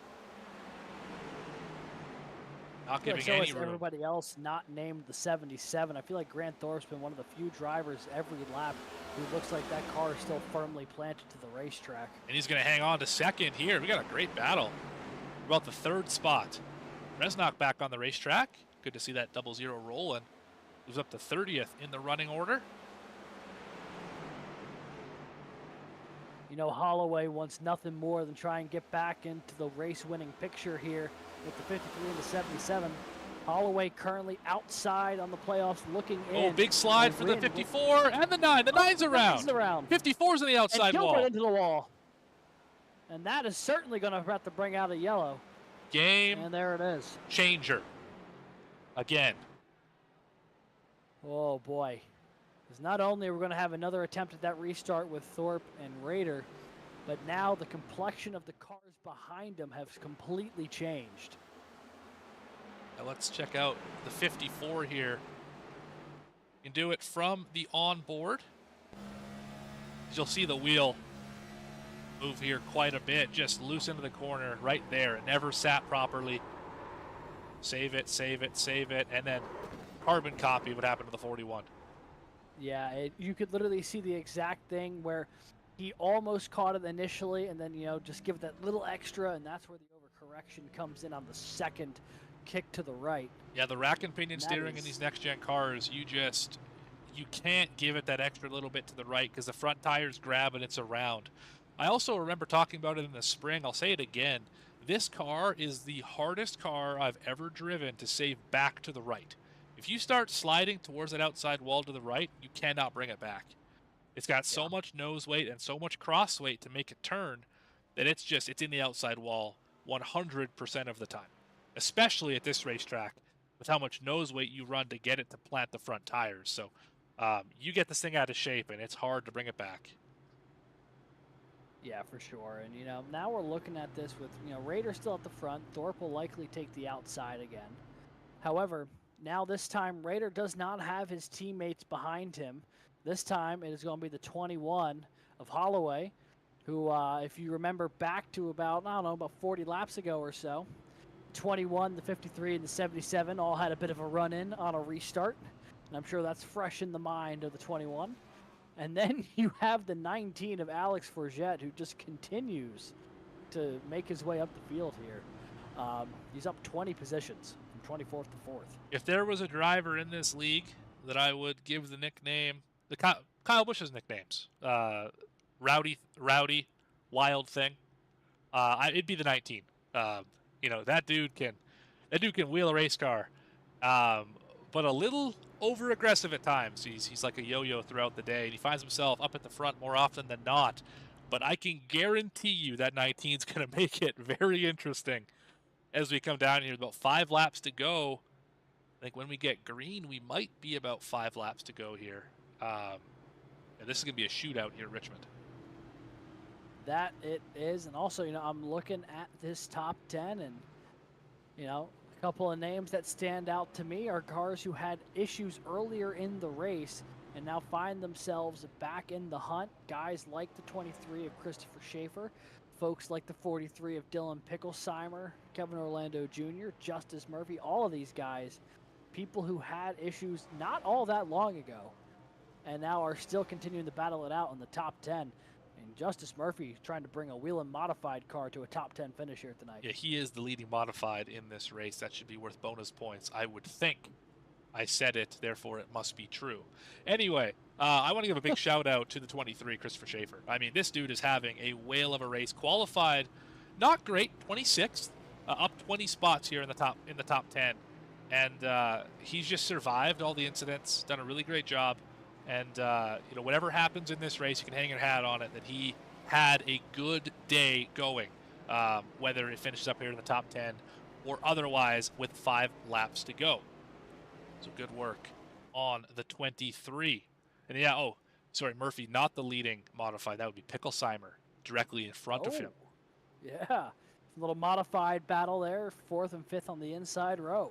All right, Thorpe took the outside again. See if he can get a better launch. Got Forget right behind him. And the 21 lined up the 53. This is about to get exciting. Green flag is out. Hopefully the final restart here in Richmond. Was not a great launch for anyone not named Rob Rader, but Thorpe really drove it in deep in the 1, trying to close that gap to the 53. Let's see if he drives it in deep here again in 3 and 4. He is determined to try and hang on to the back bumper of Rader here. Holloway clears Forget for 3rd. 4 laps to go. It's 1-on-1 right now at the front of this field. Rader and Thorpe in the fastest 2 cars all day. Little far to make a move. 77 is about 3 car lengths back. But he's hanging right there. Really good entries. Oh, he's going to get to the inside. Oh, great entry. What a dive from the 77. Does not allow. The wrong side for the moment. Not going to be able to hold it, but he's going to be close enough to try it one more time coming off the corner. It'll be 1 lap to go this time by. A white flag presented by Erhardt Homes. Love where you live. Turn 1 for the final time. Roll through turn 2. Can Rader get redemption here at Richmond? All clean through turn 3 and 4. Rob Rader is going to win at Richmond.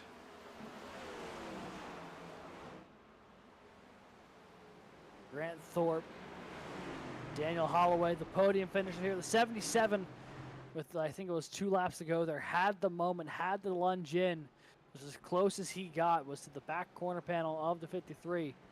But not meant to be tonight for the 77 machine. Rob Rader goes back-to-back here at the Olympic break, winning at Indy the last race before the break, and then comes back sharp as ever, leads 97 to 200 laps, and picks up the victory. I did the old bookend thing. Wins before, win after the Olympic break, and yeah, great run. For the 53 here tonight, obviously the dominant car, led almost half the race. And we're going to watch him burn it down. And we're going to bring him up here in the booth and have a chat with him for what feels like the 12th time this year. I believe this is win number 5.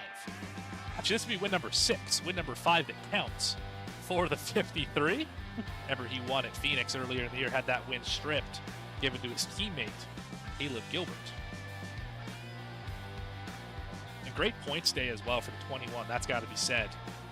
Comes home in the 3rd spot.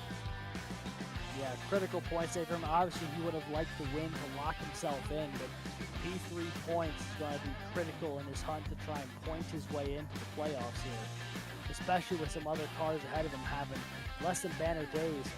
It was a grind for a lot of cars out there today.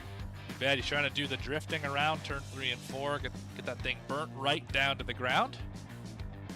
Look at your winner right there. And just really terrific stuff here from Rob Rader. If you want to go up and find him, we can bring him down to the booth, have a chat with your race winner. Absolutely. Let's see if we can find the 53. There he is. I can bring him into the broadcast booth right about now if you want.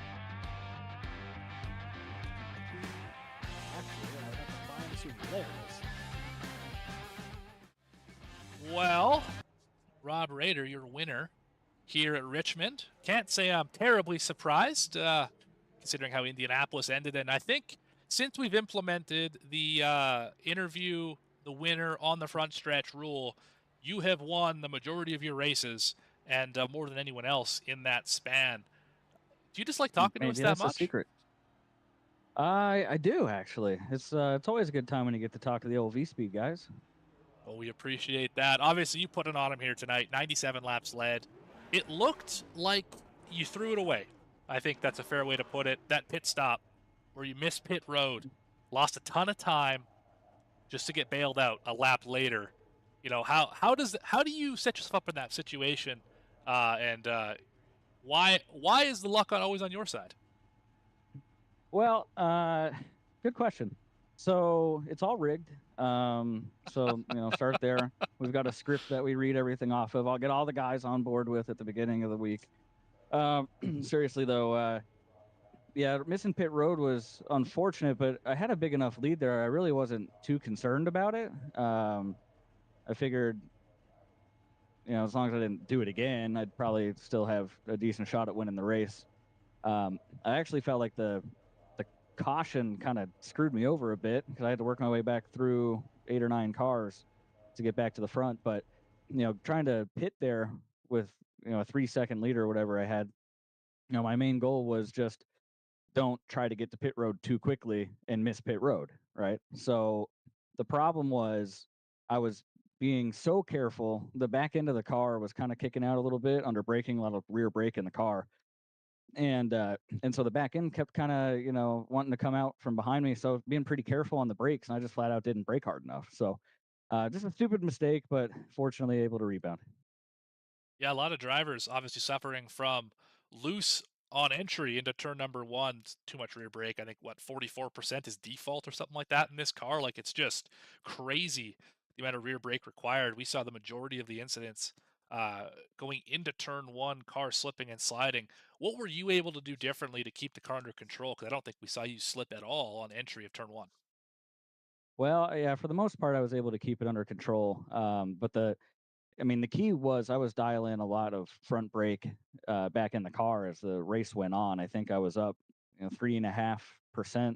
I was ended the race at 51% brake bias. So yeah, it was tough getting in there, and as the track cooled down and it got faster, especially on cold tires, on that one restart there where I was behind Holloway and Grant Thorpe, it went down in there that first restart with them. I went down in there and I thought I was taking all 3 of us with me because just the back end of the car started coming around, and I was able to save it. And then I had a little too much front brake in the car because I was afraid of having that issue in turn 1, and I locked the left front up just a little bit, let Grant get underneath me there with 2 to go. I thought that we were about to get put on a show for you guys there, but yeah, I just had to keep dialing it forward all race, keep dialing it forward until the comfort came back in the car, because it was real loose under braking in turn 1 for sure all night. Yeah, you definitely made it exciting. That 3-wide move, we were saying, 15 laps to go. Oh man, if the 21 gets there, that might be interesting. And sure enough, the last restart, 21 right on your back bumper, was not able to get the launch. You kind of snookered them there all night. You had the best launches out of the restart zone pretty much this entire race. And yeah, it all worked out for Rob Rader once again here, your winner. Who do you want to thank or shout out for this win at Richmond? Well, I got to give a big shout out to Slurp Sodas. You can check them out at slurpsodas.com. Pretty cool thing they got going on over there. Big shout out to Chapman Environmental Services on the car, sponsor the series, sponsor the team. Speaking of the team, shout out to EXR. We had a pretty solid race going, and I know those guys had a little issue there right at the end. Unfortunately, didn't end up finishing where they deserved, but that happens sometimes. John Fike's not with us tonight. I know he's taking care of some family stuff. So shout out to Fike. Hopefully he's watching. And then just all the main sponsors that I'm gonna forget because I'm so excited, but I'm sure somebody else will get to them. All right, not even gonna try. Fantastic. I started to try, and then I blanked on the first one, and I said, you know what, I'm just gonna save face and just cut it off. Well, Chapman, obviously, you mentioned all about bugs, Ultimate Exterior There you go. Lighting, Erhardt Homes, Missing One, Coastal Financial. Yep. Is that See, this is what I got you for. is that all the main ones? You I know, think I got them all. that's all the main ones. Yeah, I've been through a couple of these. I can tell. Anyway, great work tonight, and I'm sure I will catch up with you later in the week as you prepare for Michigan. Absolutely, man. You guys have a good night. All right, you as well. That is your winner tonight, Rob Rader. Now we're going to take a quick commercial break, as we always do. Come back with the results of the race, as well as interviews with second and third. We might even have a special interview with the race sponsor, Michael Bennett. And then we'll wrap this thing up. But this, you've been watching Chapman Environmental Services Cup Series, the slurpsoda.com 200 here from Richmond. Be back right after this. Chapman's been around for 32, almost 33 years. It's a great company. We've built it from 10 people not all that long ago to 32 people today. We continue to grow. We're hiring people all the time. If there's one thing that I could do, like before my time is up at Chapman, it is making sure that we've built a company that will stand the test of time. And my goal as the current owner of the company, or one of the owners of the company, is to ensure that we can pass the ownership of the organization on to the next generation of people coming up the ranks today.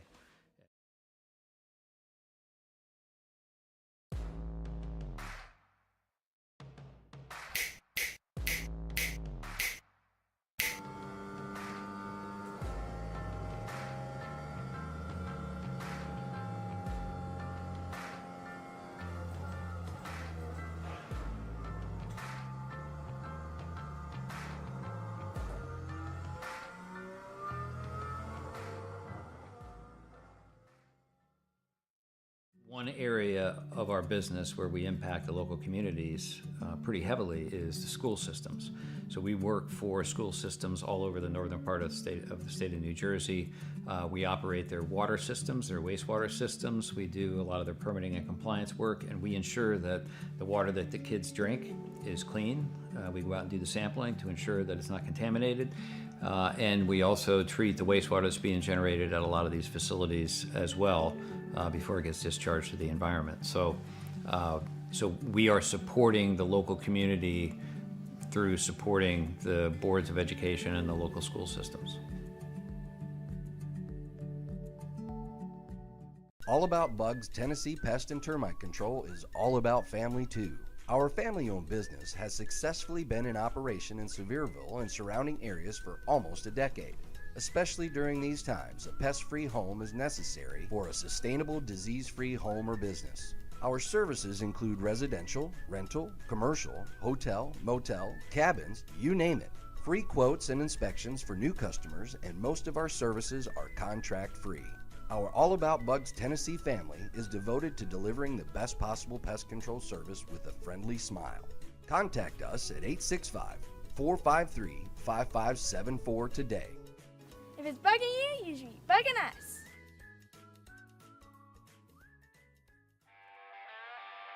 Welcome back here to Richmond, the slurpsodas.com 200, presented by Chapman Environmental Services Cup Series on Racing Revolution. Let's have a look at your results. There they are on the screen. Rob Rader, your winner here tonight. Dominant effort, started fourth, won the race. Grant Thorpe showed he had a lot of speed tonight, especially on the long run. He finished second after starting in the 16th spot. Holloway, the surprise at the podium, finishes in third. Going to be a great points day for the 21.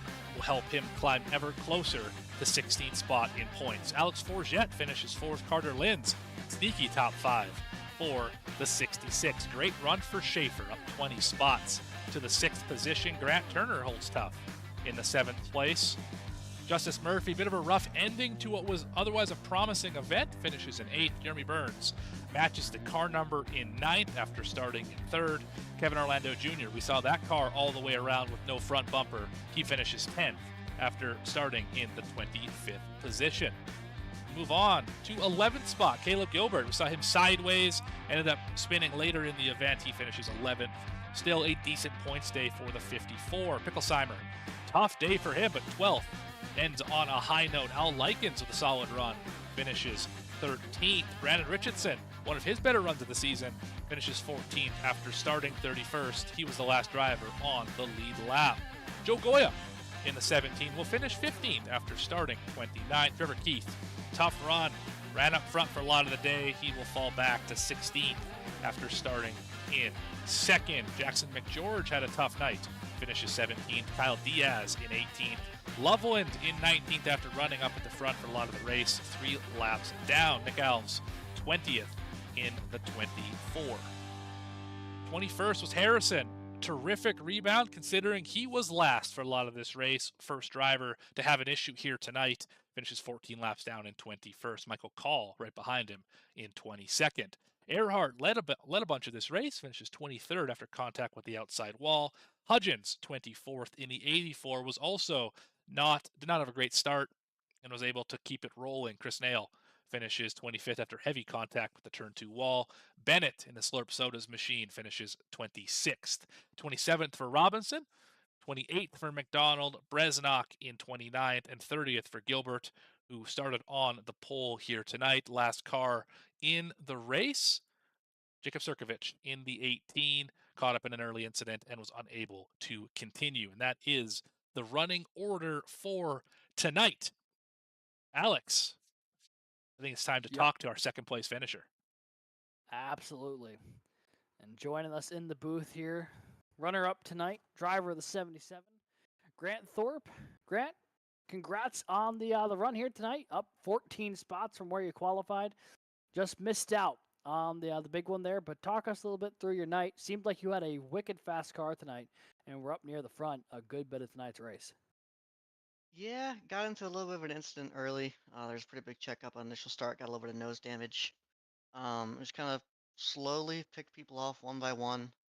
Got very lucky, honestly, during the green flag pit cycle. Where caution came out, I got the lucky dog instead of the wave round, so it let me jump both Justice and Rob there. So that was a pretty lucky break. That certainly helped in this second place finish tonight.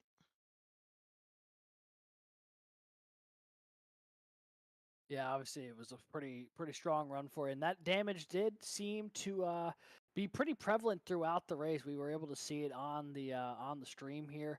Was that damage affecting the car that much, or was it mostly just cosmetic? I think it was mostly cosmetic. I couldn't notice anything. It might have been doing something, but it was there the entire night, so wasn't able to notice any difference that it made. But I'd love Gotcha. to blame that for why I couldn't get past Rob. So we're gonna go with that. All righty, we'll go with that. I was going to ask you as the follow-up question then. Was there anything you think you could have done to get around the 53? It seemed like restarting on the outside of the front row was just in such a difficult place to restart all night. And you had a couple of restarts where you were able to hold with the 53, more so than any other driver restarting on the outside of the front row. But even still, it seemed like sometimes it was just really tough to get that timing right. Oh, no doubt. For the first several, he had teammates both behind me and behind him. So while I don't know for sure they're doing it, I think he was counting them down to help them get a little bit better restart, which got the third place starter to my inside during turn 1. But so once they kind of had their incident and were out of the way, it helped me being able to clear the third place driver entering 1 and have a better shot at getting to Rob. Yeah, ultimately, maybe not the win here tonight, but a great points night for you. Led a couple laps in the process as well. Solid run for you in the 77 machine. Anyone you'd like to thank or shout out while you're up here in the booth? You guys, of course, for always putting on such great production. The rest of the admin team for all the work they put week in, week out. And of course, my teammates at TriStar. They didn't have the greatest run tonight, got caught up in some issues, but it's always good having them around. Hopefully get back on the right track next week and get them up here on the podium. Absolutely. Well, hey, congrats on the P2 finish tonight. And hopefully we get to see you again in the booth here real soon with only a couple races to go before the playoffs kick in. Yes, sir. Appreciate you guys. Have a good night. That was P2 finisher Grant Thorpe. Sorry, I did not realize that we were both going to start saying the same thing. All good. I was going to say, he's on a bit of a hot streak right now as well. Yeah. Turning up at the right time is the 77. But let's move on down.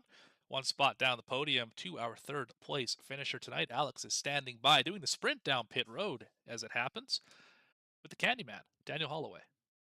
Yeah, it's exhaustive work running down virtual pit lane here back to back, but we're here with third place finisher Daniel Holloway, driver of the number 21 machine. Daniel, congrats on the podium tonight. Led 30 laps, podium finish. Overall, seems like a pretty quality run in your points hunt to try to make the playoffs. But talk to us a little bit about your night. Obviously, being up front, getting shuffled out, having to work your way back. Seems like you had an eventful evening. Yeah, it was definitely interesting night. Started mid-pack, and my gosh, I think I had 4 horseshoes tonight with all the wrecks that I was around before that long green flag, and I was almost decided to pit with my teammate, and I was glad I stayed out because the caution came out, and I felt that the other way where I got burned and hit, and here comes the caution, and I'm like, okay, I have a good shot. I needed points tonight for sure because I'm fighting right there, and leading felt pretty comfortable up front there for a while. Too many cautions, I think, kind of hurt me. Short runs, I'm kind of iffy, and try to settle down on the longer runs. I was keeping up with the leaders and stuff, so I just wanted a nice, good long run again, but didn't happen. But what a night. I'll take third. That's my first podium talking to you guys since I've been in this league. Well, it's an honor to have you up here in the booth with us. And, it seemed like you were having a pretty strong run there. Ultimately, the win would have locked you in, but still a great points day when a lot of other drivers, especially around where you're at in the points, seem to really have a tough day. Does that build up some confidence going to Michigan next week, knowing that you seem to be moving up and kind of getting hot at the right time here? For sure, Michigan's a good track, fast track. I just gotta keep this car clean, keep the momentum going. 2-week break, I think, helped a little bit. Step back, didn't touch the car at all for a couple weeks, and then I love Richmond. Richmond's a good track for me. It's a momentum track for you to do, and especially going from kind of day to night like that, and track was changing. Car was getting a little bit loose, and trying to change a little bit as far as my brake bias and stuff helped there. And once I got momentum going, it felt pretty darn good. And ultimately netted you a really quality points day here. Daniel, it's obviously, if you're saying first time joining us here in the V-Speed booth, going to give you an opportunity here. Anyone you'd like to thank or shout out on the podium finish here tonight, the floor is yours. Yeah, shout out to my teammates, Justice, Trevor. Jacob had a rough one at the beginning, so hate to see him get out early like that. You guys up in the booth, V-Speed, Chapman, sponsors, Robert, congrats. It was very tempting. I want to do that Dylan move, but it's just not in me. I was just thinking more just points. I need points more than just a wreck 'em sock 'em type thing. Everybody out there that was watching, all the fans, family, and shout out to the wife, and all the sponsors. Hershey Kisses on board here. Next season, I'll go back to my original one where the old Kevin Harvick one with the red ribbon. So I missed that paint scheme. And again, hopefully keep going and get hot at the right time. Well, so far things are looking up for you there with the podium finish. With only a couple races to go in the regular season. Daniel, congrats again on the third place run, and hopefully we have the opportunity to talk to you again real soon. Sounds good. Thank you. Yeah, same here. Feels good for once.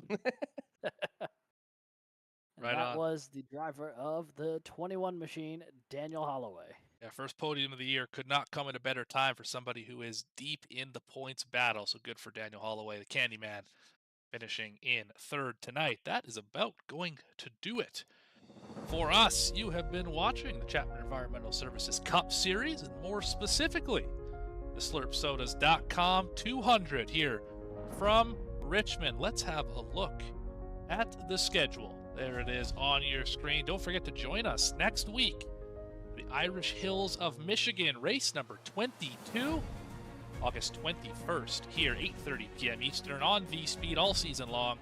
We bring you flag to flag coverage. Looking forward to the stretch run here into the playoffs and determine who the champion of this fine series is going to be. And if you enjoyed tonight's race, don't forget to like and subscribe to the channel. You found us here. Why don't you stick around a little while?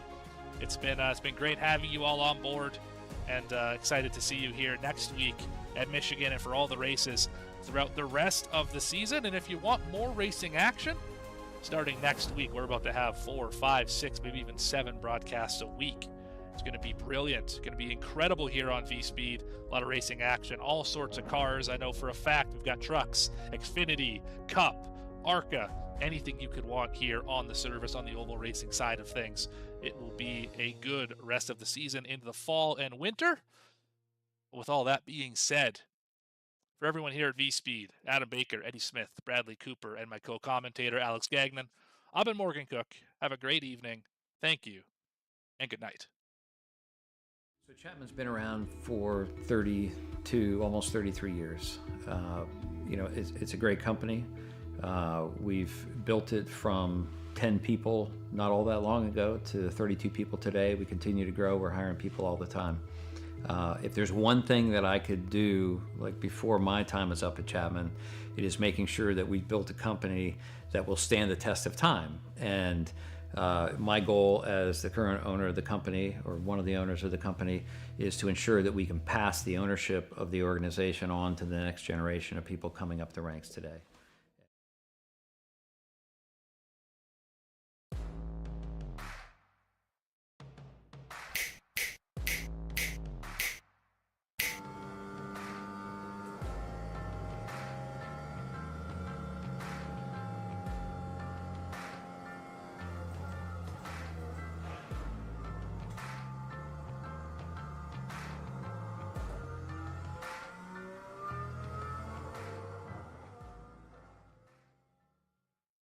One area of our business where we impact the local communities pretty heavily is the school systems. So we work for school systems all over the northern part of the state of New Jersey. We operate their water systems, their wastewater systems. We do a lot of their permitting and compliance work, and we ensure that the water that the kids drink is clean.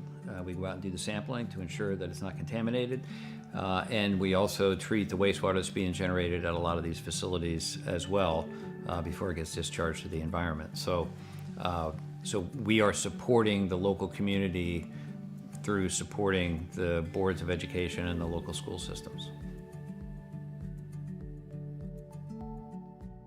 All About Bugs Tennessee Pest and Termite Control is all about family too. Our family-owned business has successfully been in operation in Sevierville and surrounding areas for almost a decade.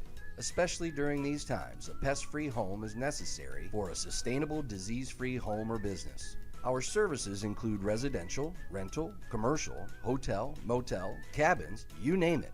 Free quotes and inspections for new customers, and most of our services are contract-free. Our All About Bugs Tennessee family is devoted to delivering the best possible pest control service with a friendly smile. Contact us at 865-453-5574 today. If it's bugging you, you should be bugging us.